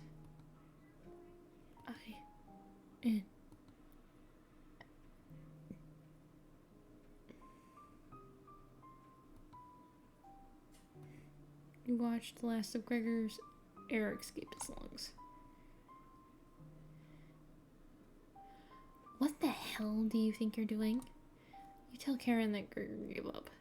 We could have kept him alive for another week. What's wrong with you? No matter. Plenty of food left now. Karen leaves you alone. You head to the kitchen to try to find the other remains. Gregor. You look at the pile of dishes and your mind starts to wander. Let's play hide and seek. There's 5 of us to find. Can you find all of us? Red-haired woman should know where the basement key is. I bet one of us is hiding down there. She's whittling something in a rocking chair right now, so watch out for the knife. Probably have us to avoid the knife. Wait. Isn't that your knife? Why did you let her have it? You shrug. As leader of the Chompets, it's important you find us, all of us. So please don't forget any of us. Good luck. Cabbage rolls away and tries to hide. Why would Cabbage want to play hide and seek right now? You've been neglecting the Chompets lately. Can't hurt to play along with them, right? You gotta talk to Karen in the living room.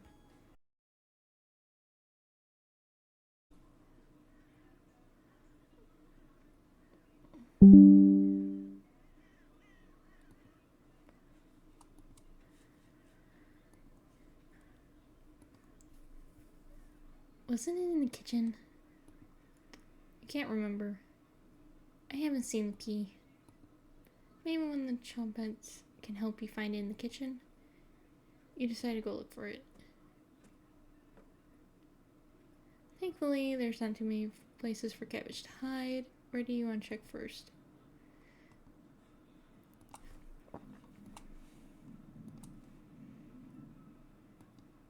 You're rustling around. Found her! She always picks the same hiding spot.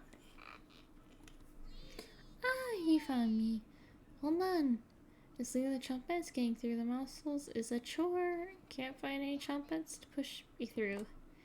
So I guess you'll have to help me out. Cabbage has joined the party. 4 Chompets to go.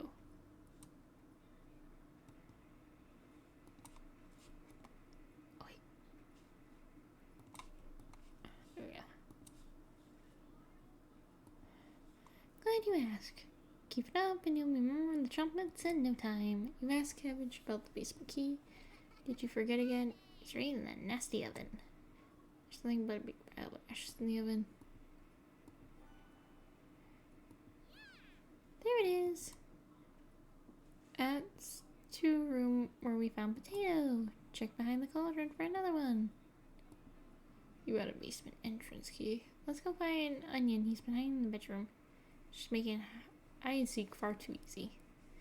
Chompets, find Onion. Cabbage rolls down the hallway. Can't hurt to find Onion, right?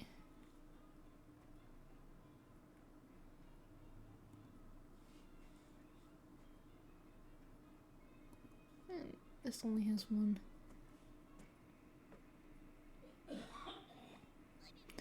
Found him. Oh, baby, it's just me, Onion. Today, I'm sweet as sugarcane. Honest. Wow, your breath stinks. Drenched head to toe in sweat too. Can smell you coming from a mile away. Gross. Were you scared of the redheaded woman or something? You tell Onion the truth. Whoa. Sounds like I missed some messed up stuff. You get a pass. I'm sorry to hear about Mariah, Atoli, and Gregor. But yikes. That's 3 people gone in less than a month. Not as bad as 5 people in one night, though, right? I would probably lose my lunch if I had to see that again. Anyways, didn't mean to be rude. I got your back. Onion Hedge, join the party. I'm glad to have you join us. No problem, there's nothing else to do today.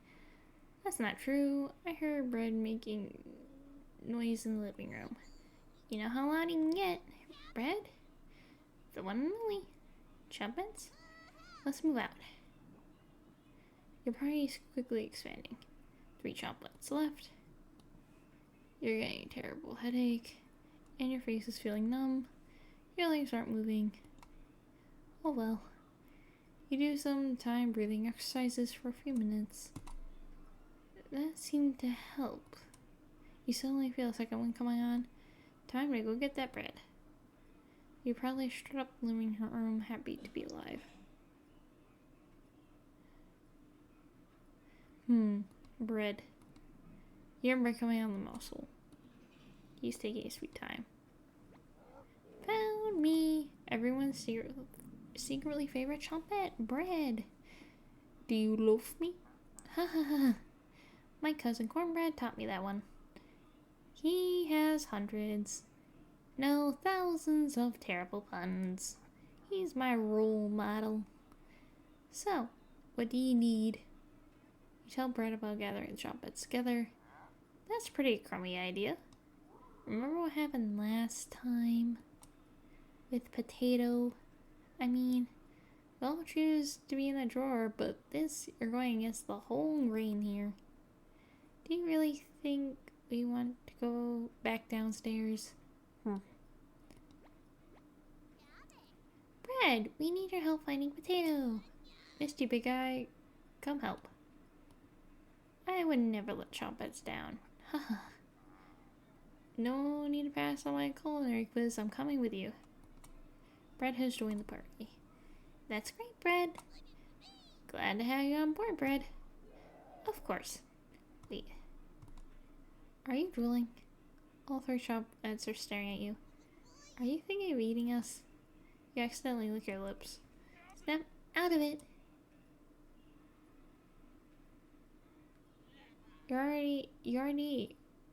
We're no good for that.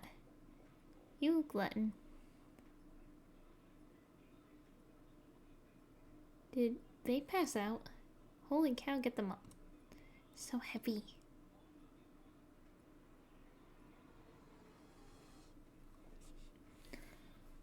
You stumble to your feet. Let's go find Raspberry and never speak of this again. I think I overheard her by the basement door. Perfect. Chompets, woozy out. You have 3 chompets in your party. 2 more to go. Your head feels like it's gonna crack open. Your hands are gone completely numb. This one is lasting longer than the other. She's here. The birds outside turn silent. You can hear a pin drop. You can almost hear her breathing. You feel the sudden urge to scream. You can't sneak up on me. Don't ever try that again. Surprise! Found your Raspberry. Oh wow, it's very nice to see you, Cabbage. We wouldn't leave you behind, Raspberry. Honest? We need your help finding Potato. Our combined detective skills say he's in the basement. Oh yeah? Let's find Potato and get out of here. Raspberry has joined the party. 1 more to go. Don't worry, the basement's already unlocked. Oh crap, the red-haired woman is coming over here. Chompets, let's hide out. All 4 chompets quickly escape. You pretend to be studying the basement door. Your Karen creeping up behind you. Found you. You can see the knife out of the corner of Karen's dress. I don't know if I can wait any longer. Show me where you keep hiding the meat. Let's tear them apart piece by piece, just like Gregor. Karen looks like she's ready to bury that knife into you. What do you do?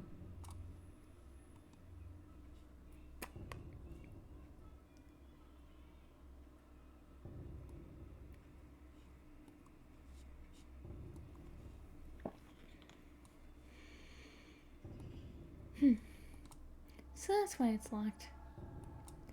Open it. I'm to see the room. You unlock the basement door. Thank you. I'll bring up some cutlets and we'll have a great dinner. Okay? See you soon. Karen descends the staircase into the darkness. You lock the basement door. Did you just lock the door? You walk out the screams of rage and bargaining. Give enough time, they will end. You crawl into bed and go to sleep.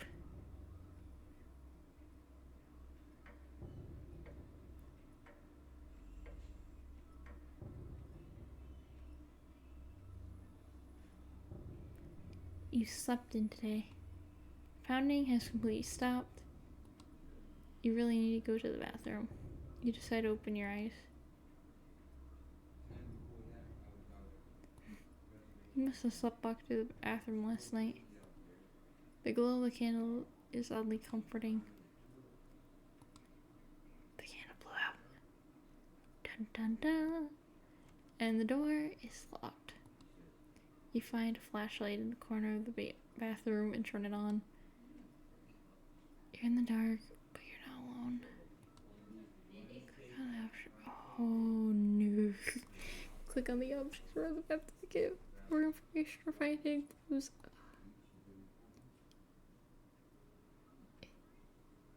If you're stuck, just wait a little bit to see a glint of objects to inspect in the room. Around the bathroom. Just move around.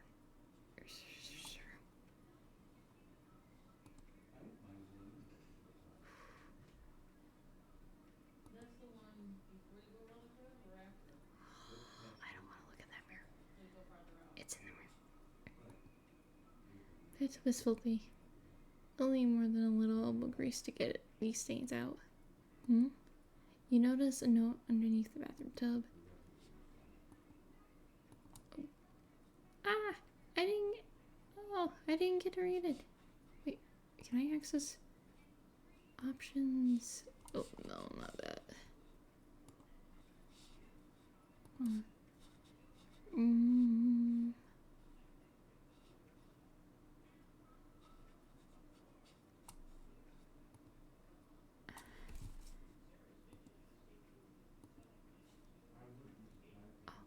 No.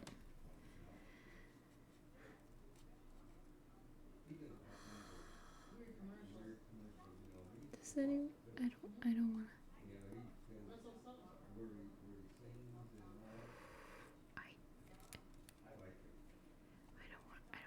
I don't wanna look. Oh god. Okay. Someone forgot to restock the toilet paper. Beyond disgusting. Until you're the last one in the bathroom.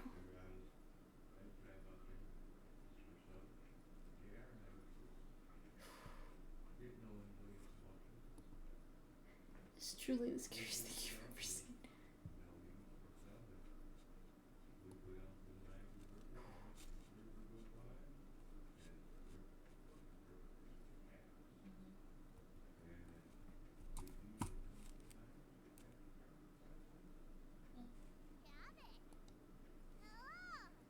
Hello. Are you locked in the bathroom again? You tell her about the candle being blown out. Haha. Maybe you just need to try wiggling it a little bit. You unlock the bathroom door. Sometimes the simplest method is the best one. Now, if you excuse me, need to conduct the next secret Chompette meeting. Later. You quickly make your escape.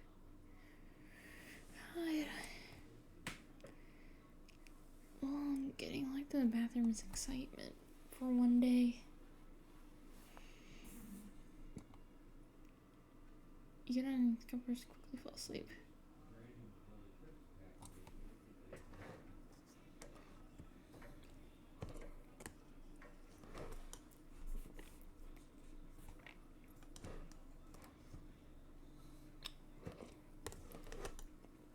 Wake up, sleepyhead. Karen.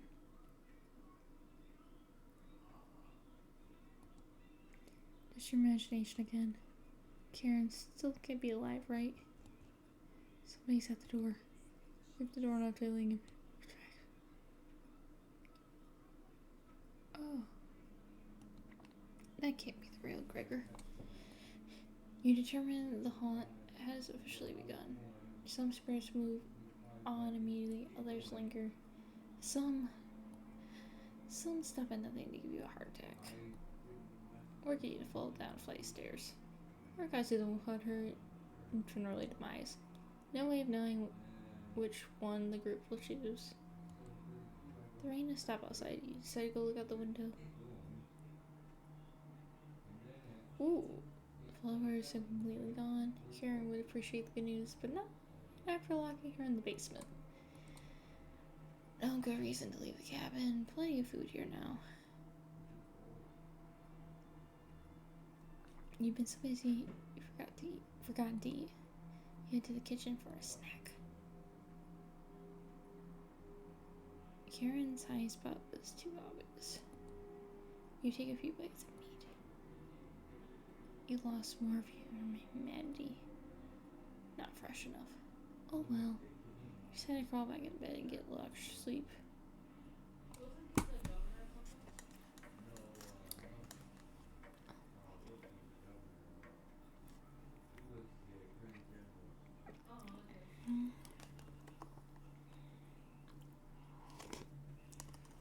You have a strange dream. The clouds have parted, the rain has gone away. You wake up in a cold sweat. Is this another trick or... Good morning?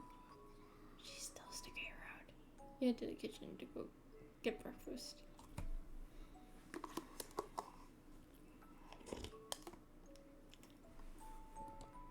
Your food is gone. That noise was coming from the living room. Tully?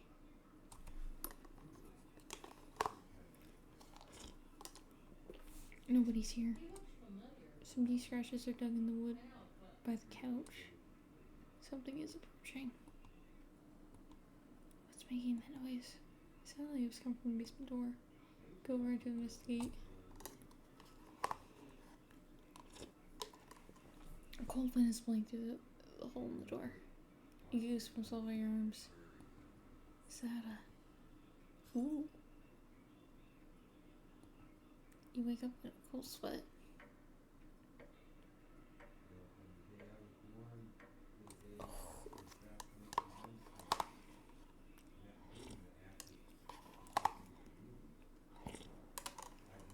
It's raining again. They're taunting you with dreams of a sunny day. Get out of bed and head to the living room. You still smell Gregor here? Should you intervene with Karen? It probably wouldn't have changed the outcome. It also might have led to your death.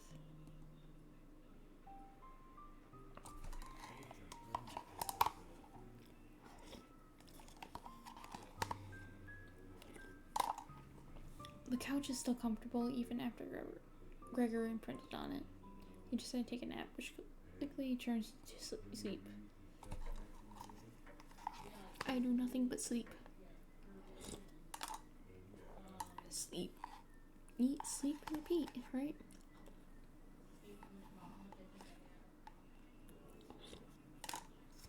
I must have woken up too early today. The cabin living room is pitch black.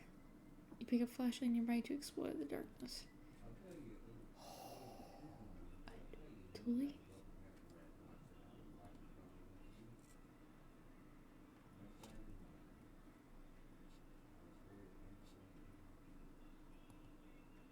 First note you ever received. Thinking about the messenger puts a smile on your face.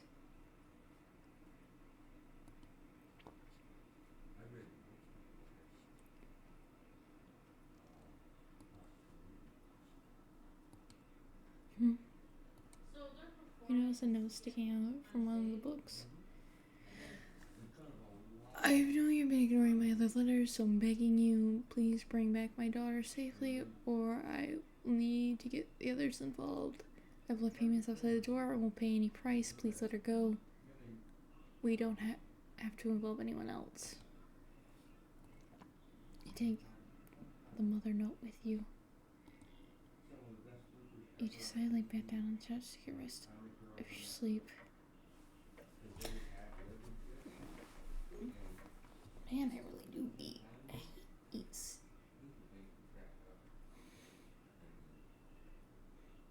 You sleep again. Your potato mumbling in the drawer. Oh, it's you again.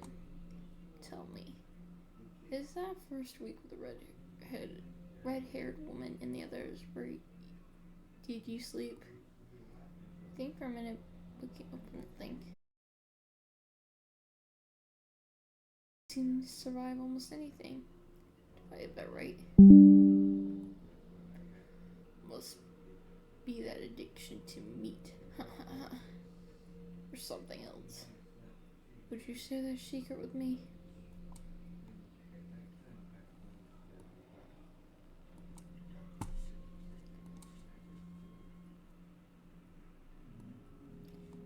Tell Potato the secret. Well, didn't think you'd be foolish enough to tell me. I'm living longer than expected already, but this is good information to take with me. Thank you. Was that the right thing to tell, Potato? It's a delight to watch you fall apart. What does the red-haired woman have in store for you?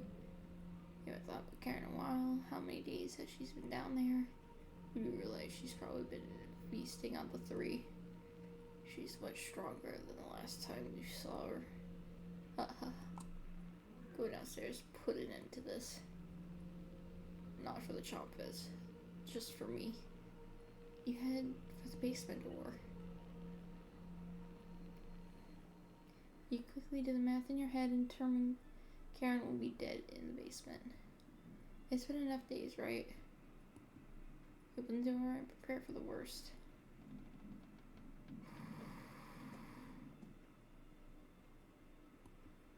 It's just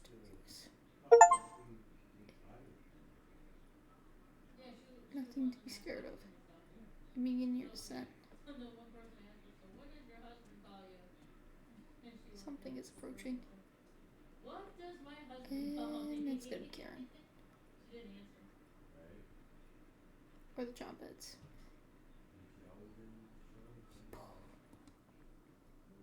Can you hear me? I've been down here the entire time. It's so good to see you again. There's plenty of bread down here. Why aren't you saying anything? I'll never forgive you for what you did. You put a Tully through hell. You desecrated my corpse, and you gave him that disgusting hunger.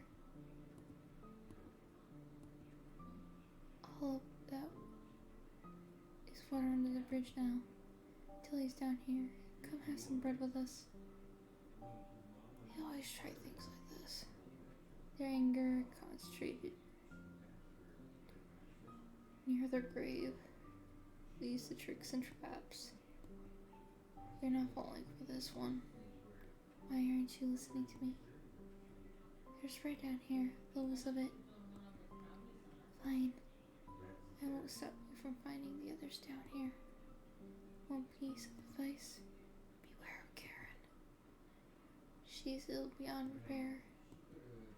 Gregor will try to talk you out of reaching the room, and Tully will try to talk to you into leaving the cabin.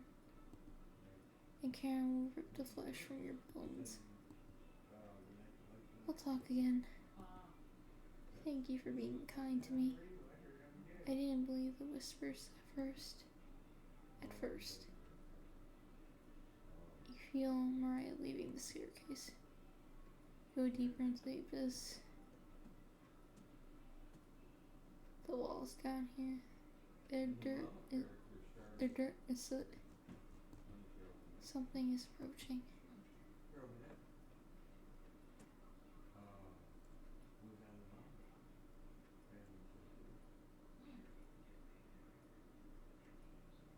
I'm glad I found you.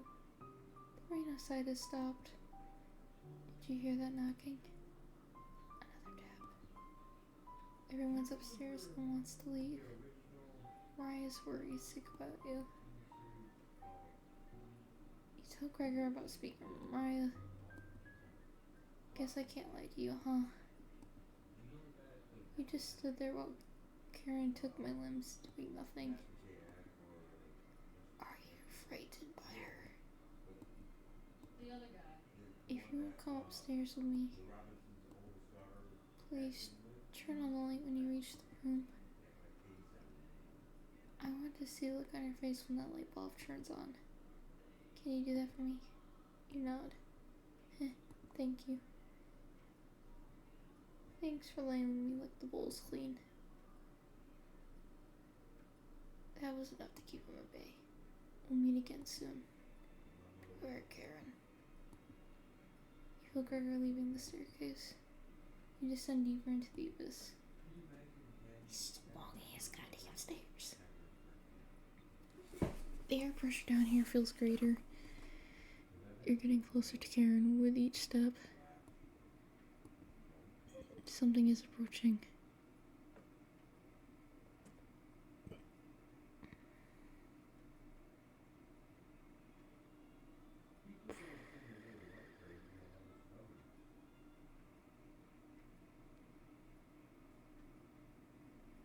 Oh.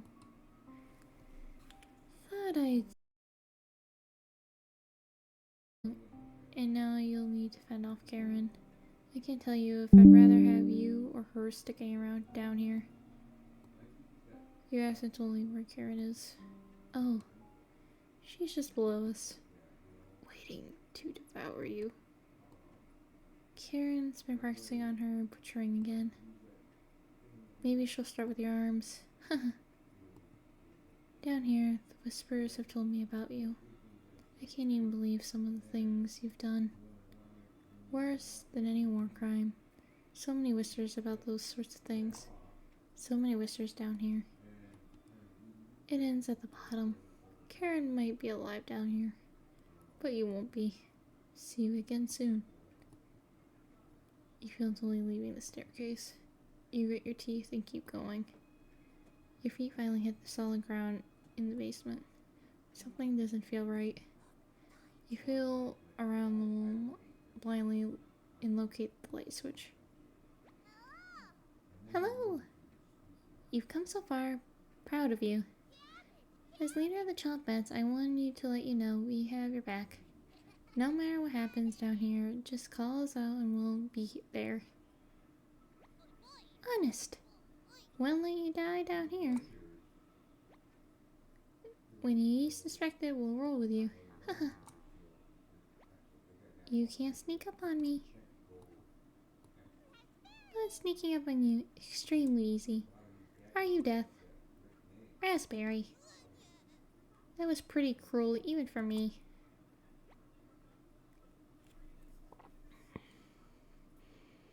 Your ears have so much dirt in them, they could probably grow potatoes. Hahaha. We'll have to work on those jokes, Potato. Sure. Aren't you hiding in the basement room? Circumstances have changed. I wouldn't miss a killing for the world. Just remember down here you can call on us. We'll help you out in a bind.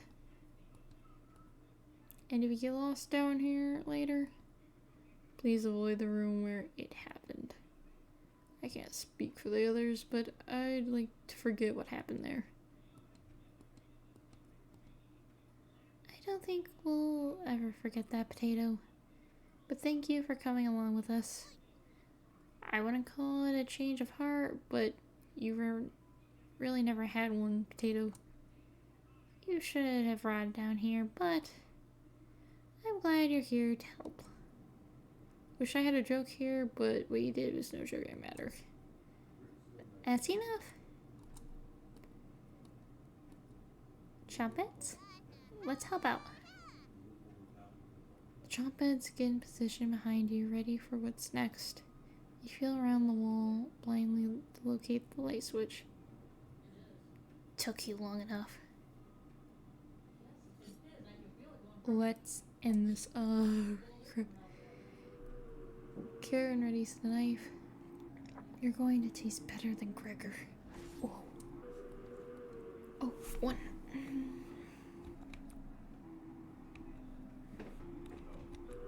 Okay.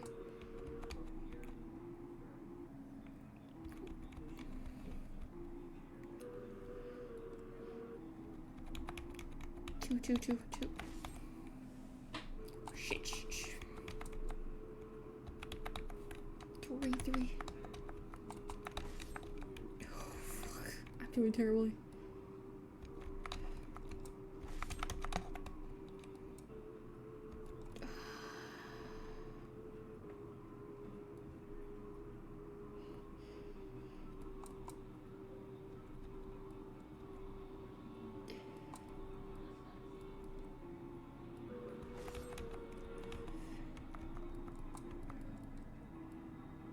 Three.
Two.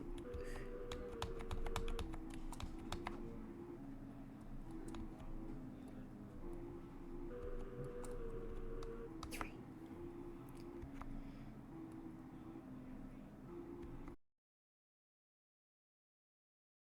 Does make you feel a little better though.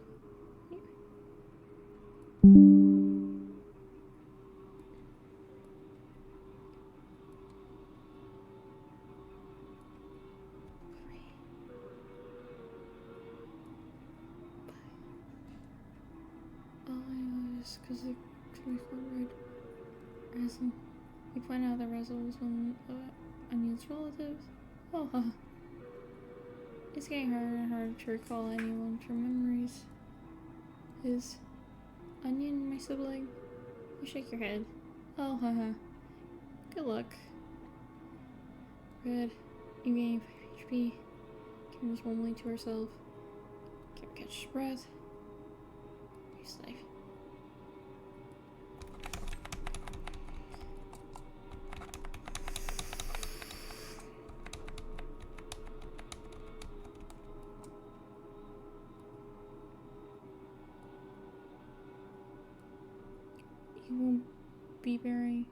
Won't be bearing you. 3. Always Mary Raspberry is a lie created by Cabbage. You know me by now. I'll never act Mary. Correct? You nod. Are you going to devour the red-haired woman when you win? Or leave her corpse sink up the basement? We both know your answer. Let's end this. Political emotions from Chompets Anger, sadness, joy, determination. Your bones feel quicker, like your reflexes are improved.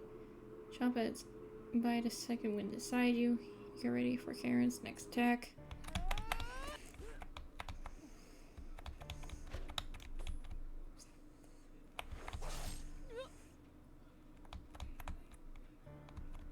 Come on, kill the witch, kill the witch, kill the witch.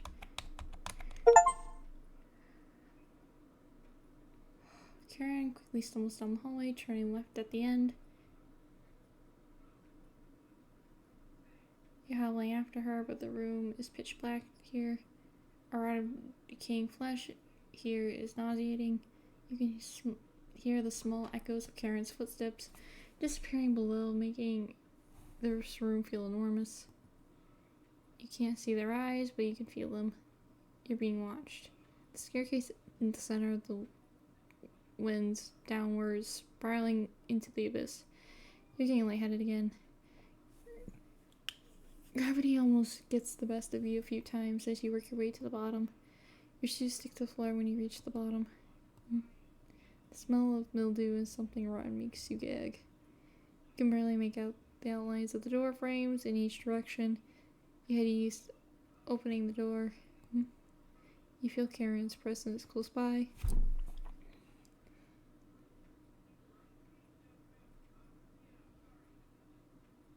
Hi. Back together again. Drowned and dissected. The Butcher of Hope has returned. Where's Karen? Lost in the abyss. Her rage blinds her. Ravenous, completely ravenous. She will never be able to move on. Bound to this cabin by you, she will never escape.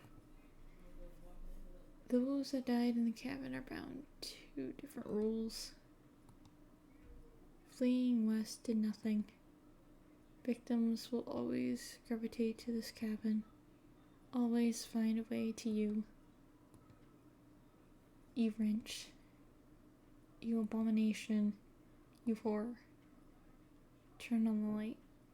Savor your inhumanity. Turn on the light. Turn on the light. Turn on the light. Reap what you have sowed. Mariah, Dolly, Gregor, Karen.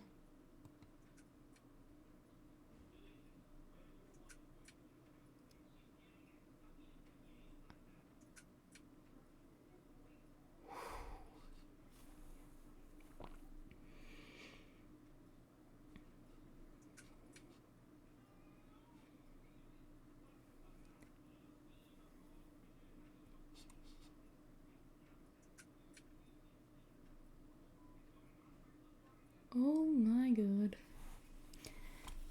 There is no happy endings. Not with the cannibal.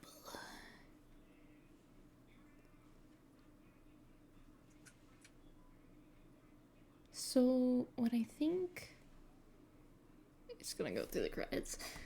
I think what I'll do is... Let me look on Steam real quick. Where are my accomplishments? My achievements. I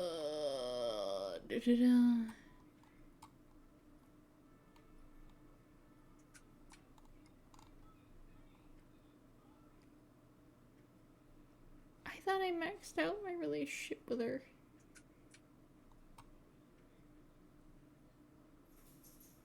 Sleeping on the job.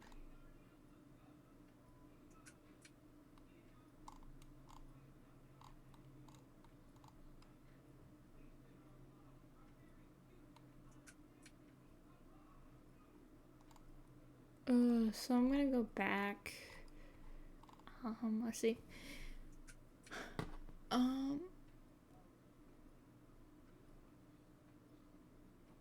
Not done yet. Blame me. Still on the bones. Apprentice. You found it. Me. So I gotta max out their relationship. I thought I maxed out with Mariah. Sleeping on the job. I didn't get it. I thought I did.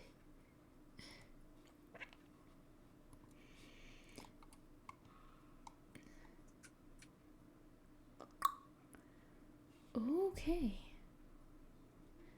So...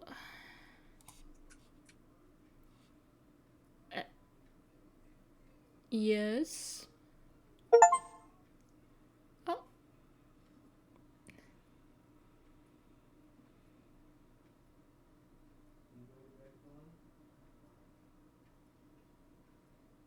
Hmm?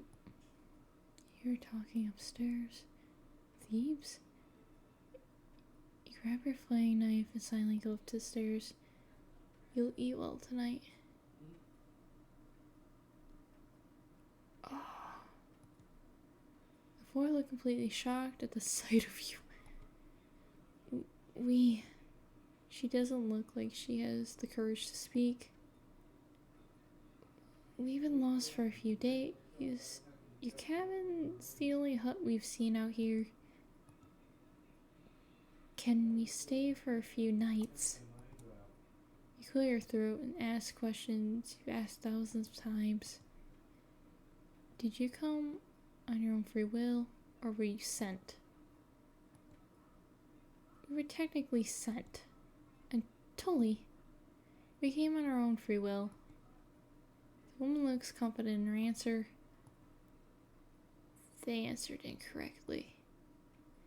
You clear your throat again, coughing profusely. You may stay in my cabin until you're ready to leave. The group looks terrified of you, as they should be. Wasn't that trail steep? Yeah. The group finally returns to normal. It's forced, but they attempt to save face. The walk was brutal, but this cabin is amazing. Full kitchen, running water, it really has everything.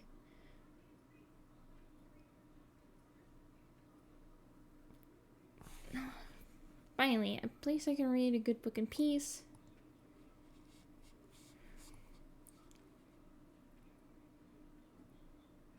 Whoa. Rena, check it out.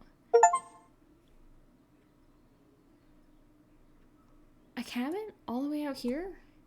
What about that psychopath? We lost him a few kilometers ago. Don't worry.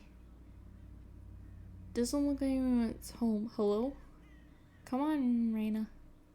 Sun is setting. Let's take shelter here, just for the night. You sure that's a good idea, Selena? Of course. Front door has opened a few different ways to lock it. Should keep him at bay if he shows up. Hope there's some snacks in here. Look. I guess we don't have a good choice.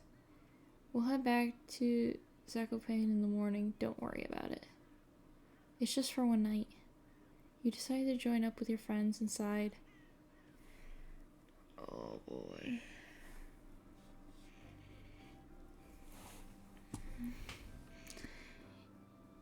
Did you lock the door? All set. Could you see him out the window? No, he probably went back to town. Is anyone here? No, yelled and stomped around, nothing. This cabin is abandoned. Let's stay here tonight. What? Relax. It's gonna be freezing outside tonight, so it's either him or us. Let's avoid making a fire. Don't want him to see us in the distance. No fire? There's blankets in the bedrooms. We'll be fine. Oh, look. This cabin chills me to the bones. We'll need them. Whenever Luke gets nervous, he tells a joke to break tension. One of Razzle's classics for you. What do you call a snowman's kids? Children. Heh. Let's split up and search the cabin, see if you can find any food for us to eat tonight. I'll take the bedroom. Leave the living room to me. Rena, I'll search the kitchen. No need to help me. You sure? Of course, I know exactly where to look first. I got the Zakopane Junior Baker Award, remember? Selena. Alright, everyone. Let's move out. Toriel helped the team by searching the cabinet for supplies. Yvonne, Selena, and Ulug is unbreakable. Focus on exploring the cabin. You only get one choice. Choose wisely. Who do you want to help out first?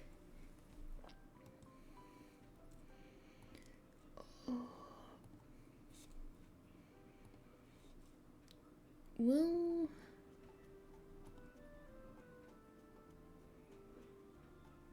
Hey, Raina!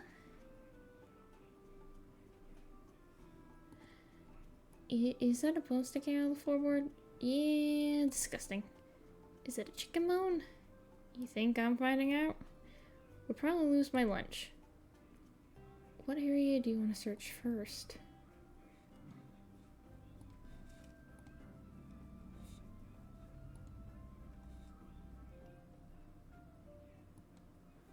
You first check underneath the beds.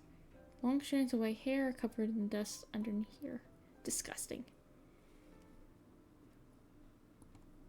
You check the table first. Spilled ink has completely soaked into the wood. Find anything? Yeah, a table that needs to be cleaned ages ago. Is the sauce from the kitchen? You take it with... Oh, look. Wishful thinking. You check the hole next to the table. It seems to drop completely in darkness. Olog, do you have a coin or something? Do you have a coin or something we can drop down this hole? Just bird cage. The outside has started to develop a thin layer of rust. The inside though looks more preserved in one area, like something was pushing against the cage bars. Well, it's about one fat bird.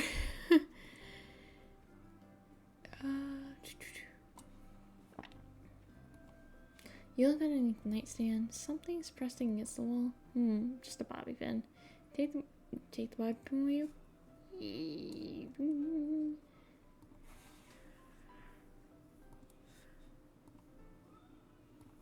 Yes. You got the bobby pin. You find something down there, Rana? Check it out, a bobby pin. Is that for hair or something? Oh, look. Okay. You walk over to the frame at the nightstand. Looks like Teredos Mountains. You can see the Zakopane to the north. You inspect the bone sticking out of the floor. This is definitely a chicken bone. Oh, look. Gross. Can you see anything else underneath there? You put your face to the floorboards. A large pile of chicken bones underneath the floor. I can't see very far in here with a lantern, but there's hundreds of chicken bones down here. Might be some other bones too, I'm not sure. That's disgusting. Stick your arm beneath the floorboards?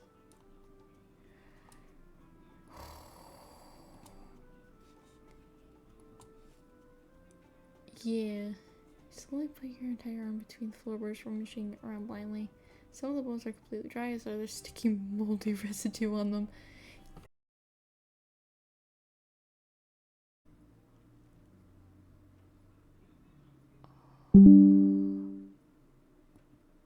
Looks like a piece of cloth was used to draw this. What the hell is this? It's messed up, right? You take the breakfast drawing with you.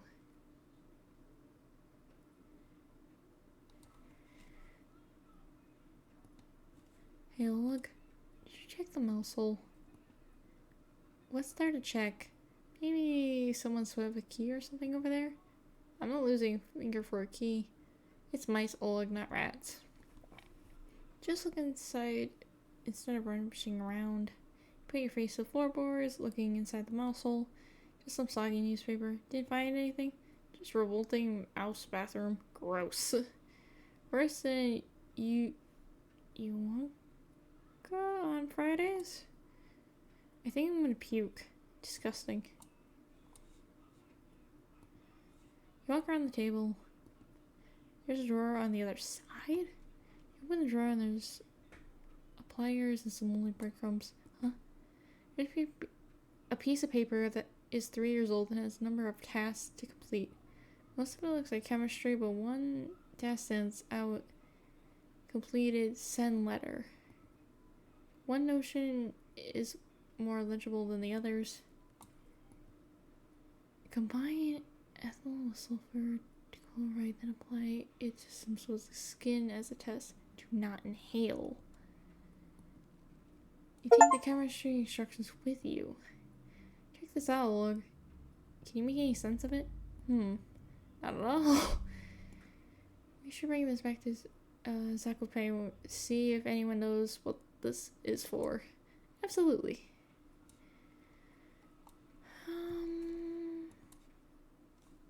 Okay.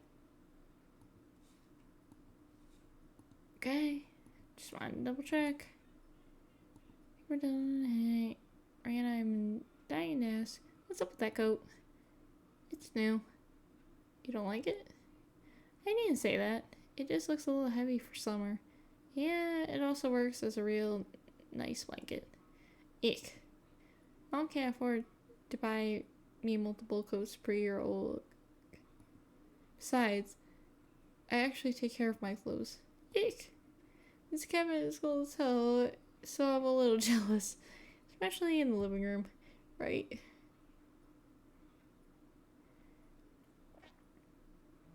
You met Oleg on your 4th year of elementary school through... Look, walking home one day, you notice him fishing down by the river. Hey, Rihanna. It's illegal to fish here, Oleg. What? My uncle fishes here all the time. Then he's lucky he hasn't been caught yet. Ick. Catching anything today? Brown trout. I won't tell anyone, Oleg. Thanks, Rihanna. Oleg.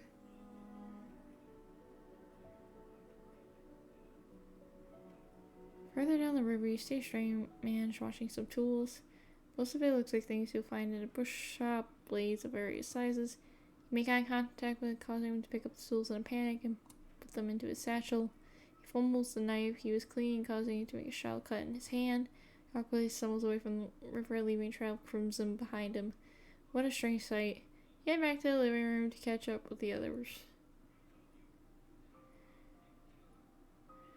Okay, team, find anything? Just some old toys in a drawer. Really old toys. Bullock, I found this toy boat under the couch. Let me see that.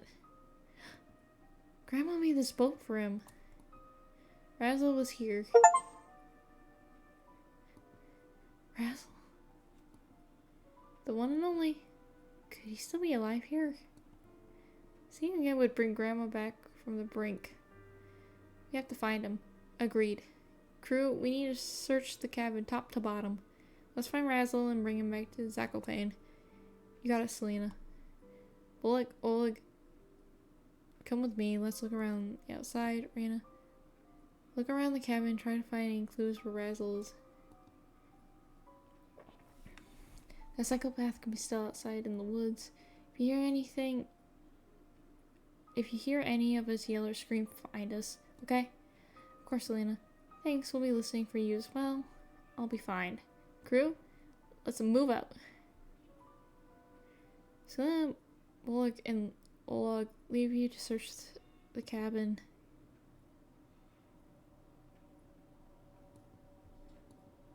Who's there? Nothing replies back. Suddenly it was coming from the kitchen. You walk over to investigate. Hello?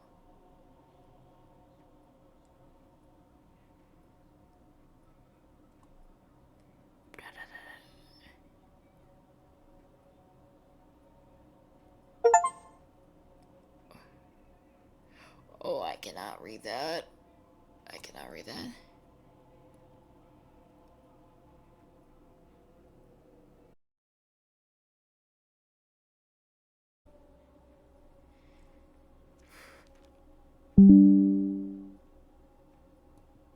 Looks like someone used to be school to draw this. Are these bars of a cage? Staring at the door. Take the cage drawing with you.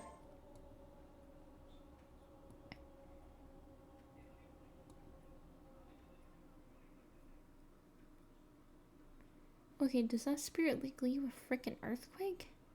You know, it's funny though. Because they had like a modern radio, and you think even like you think if you could have a radio, you think it could have been animal skulls, but I couldn't tell from the distance. Or someone whispering before we got back to the front door. Find anything? You wouldn't believe me if I told you. Strange whispers coming from underneath. Could you think? Whispers? Was it a ghost, Rita? I'm not sure. I couldn't understand any of the words. Ghost, But look at Tim to lighten the mood a little bit. Got another one of Razzle's jokes for you. What do ghosts like pouring over their food? Bullock. Give up? Gravy. It was probably just the creaking of the cabinet, Raina. No such thing as ghost. It seemed pretty real, Selena. Well, if you see it again, let me know. The fence outside was absolutely terrifying. We can't let our guard down here. Yeah. Can we not split up anymore? I'm scared of getting separated out. Of course, Olog. We're a team, and teams stick together through thick and thin. Rain or shine, feast and famine. You're right, Selena. I don't want to lose any of you like Razzle. That won't happen when we're together, Olog. Bullock, you're a night owl. Can you stay guard while we sleep? Of course. Thanks, Bullock. Olog and I can take the bedroom. You okay with the living room? Yeah. Thank you. We'll wake us up if you see or hear anything. Got it. Olog and Selena head to the bedroom, opening the door fully behind them. You lay down on the couch, quickly falling asleep.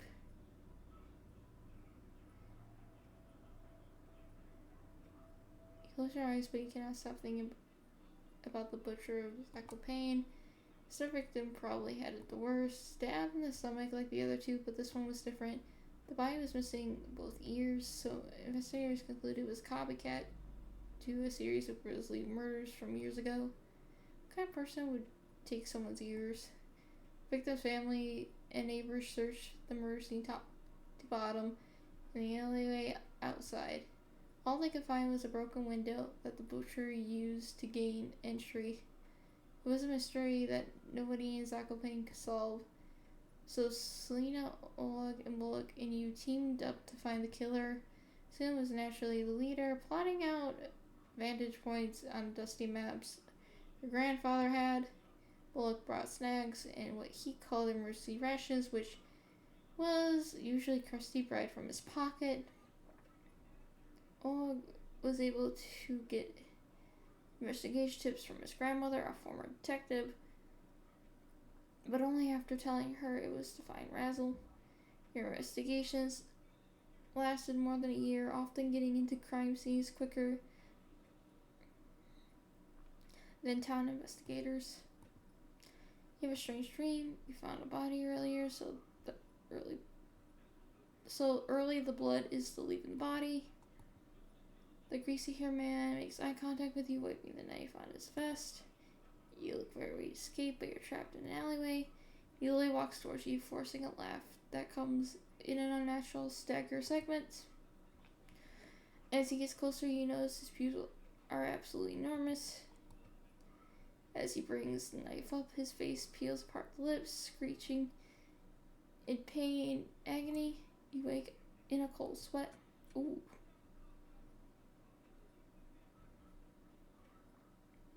Wake up, everyone. Bullock, it's like 3 a.m. I hear something outside. Was it one of the girls? They never shut up. It's him. Huh? Selena? It's him. What's the plan?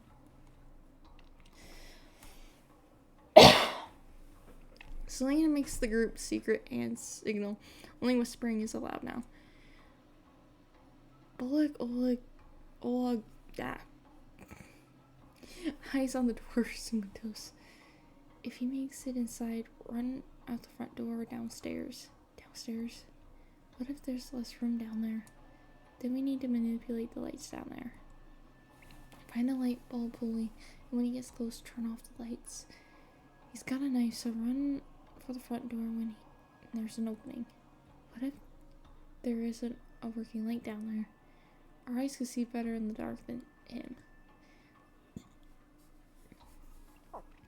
We can run circles around him while he's blind down there. He doesn't stand a chance. Don't count on your chickens before they hatch, Log. Look, can you outrun him? Of course. Reyna, do you see anything out the window?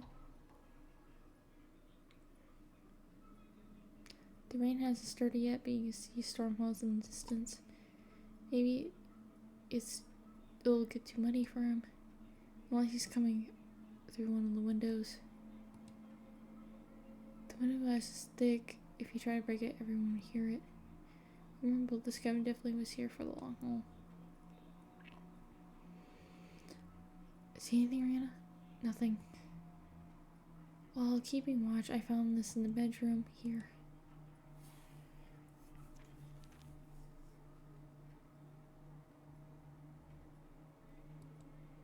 What the hell is this? Did I also make this? It had to have been him. When we found the body stuffed into the barrel, that creep saw us and ran. Who would do something like that? A monster. That's right, Reyna. That was the last time we saw him. What's that noise? Get to the staircase now. As you run, you see him standing behind the front door. He wipes his eyes, his sleeves completely drenched from head to foot. He attempts to smile, but looks completely out of character. You slow down your breathing, making it to the staircase safely.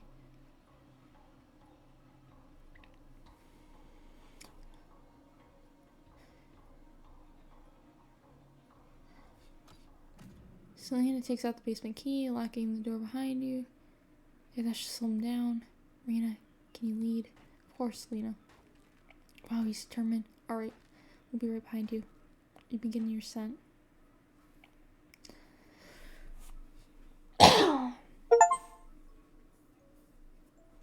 Let's play Ghosts in the Graveyard tonight. It's too dark out. What if one of the adults catches us? We're faster than them. Reyna, you aim to be the... Pick up the pace this time.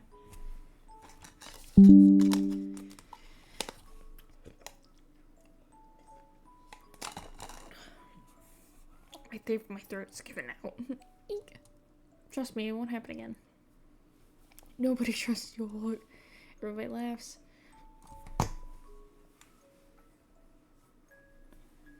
You hide behind some equipment at the sawmill. It takes the group 2 hours to find you. By the time Selena yells "Ghost in the Graveyard," you're already tagged. Mullock and Oleg. You're too fast, Reyna. Nobody sneaks up on me. Nobody.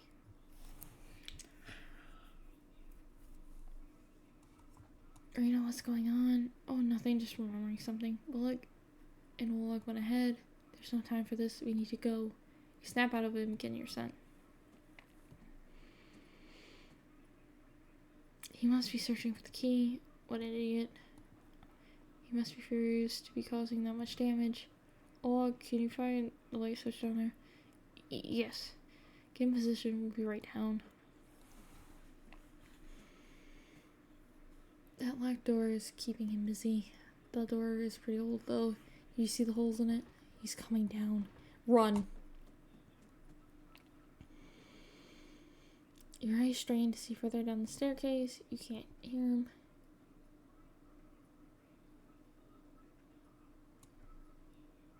Reyna? We have someone special to introduce you to. Razzle, come on out.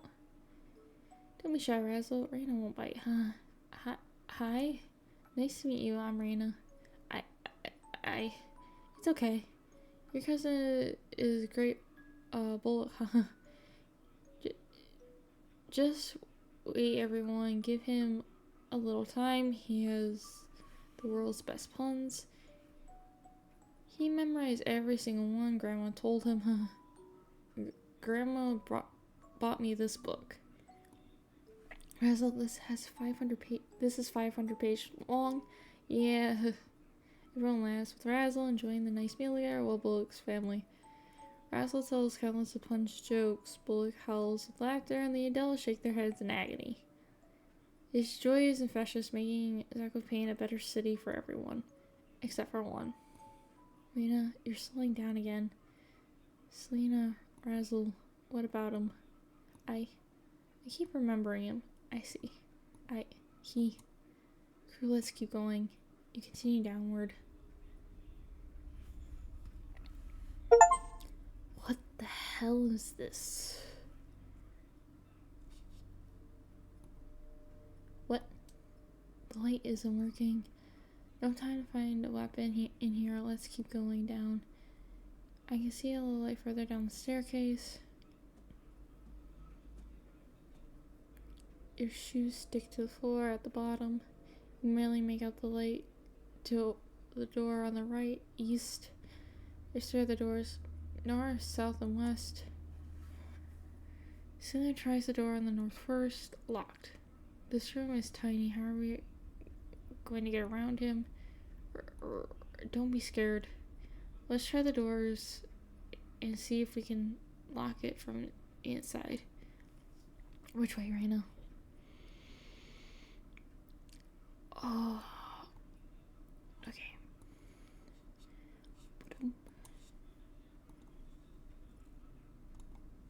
This one has a loose lock. Let me try using the bobby pins.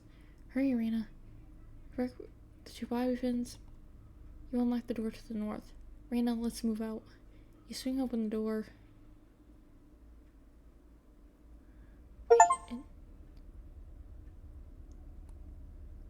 What about this lady who's coming downstairs? You leave a cellar room, running into the room in the west.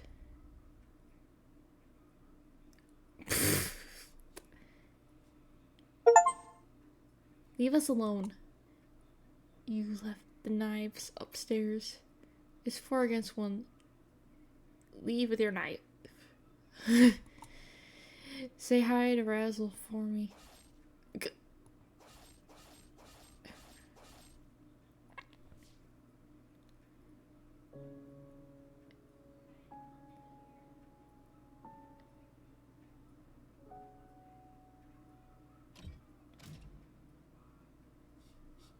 Well, that was fun. What?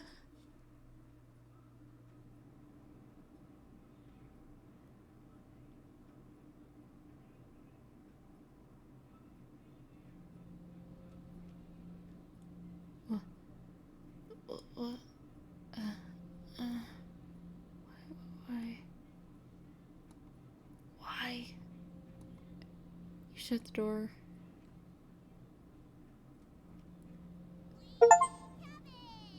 Cabbage. Onion. Bread. They're being held back by their human emotions.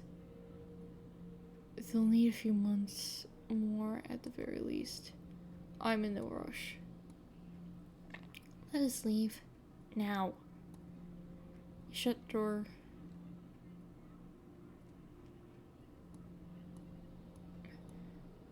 I'd like to explore the cabin. See where those whispers are coming from. Can I leave the door? You nod. Thank you. Want to come with Raspberry? I'm not going nowhere with you. Poor Raspberry. Welcome! We've done a few annual Chompat comedy competitions since last time. Want to be the judges here? Ignore them. I found some fascinating stuff by using the mousels. I need to explain what the hell this is.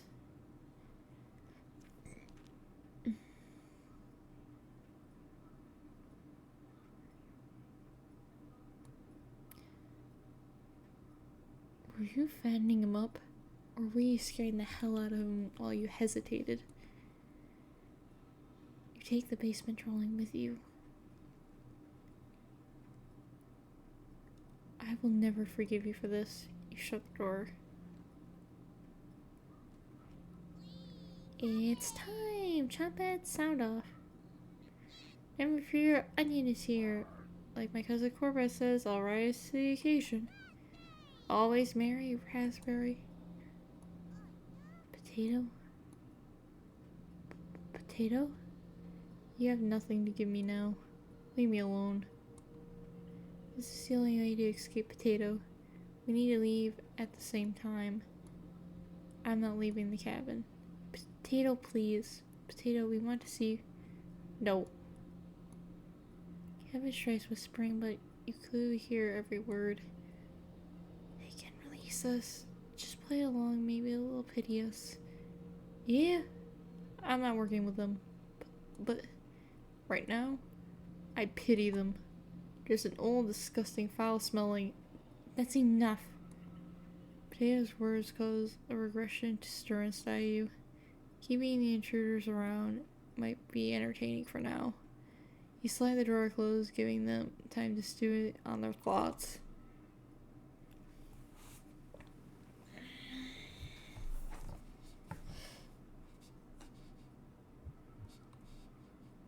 Oh god, my voice.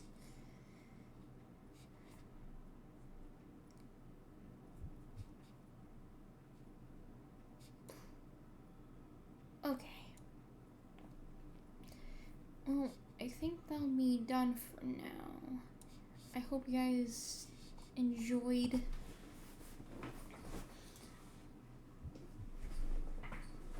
the stream.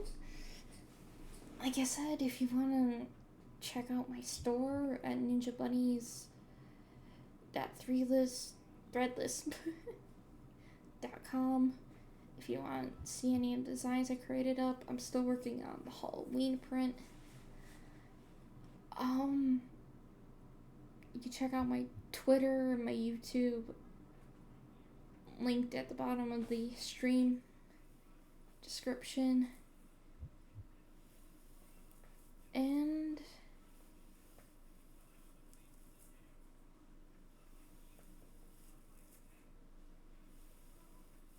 hopefully everybody has a good night. Sleep tight, and I'll see you guys tomorrow. Goodbye, my buns.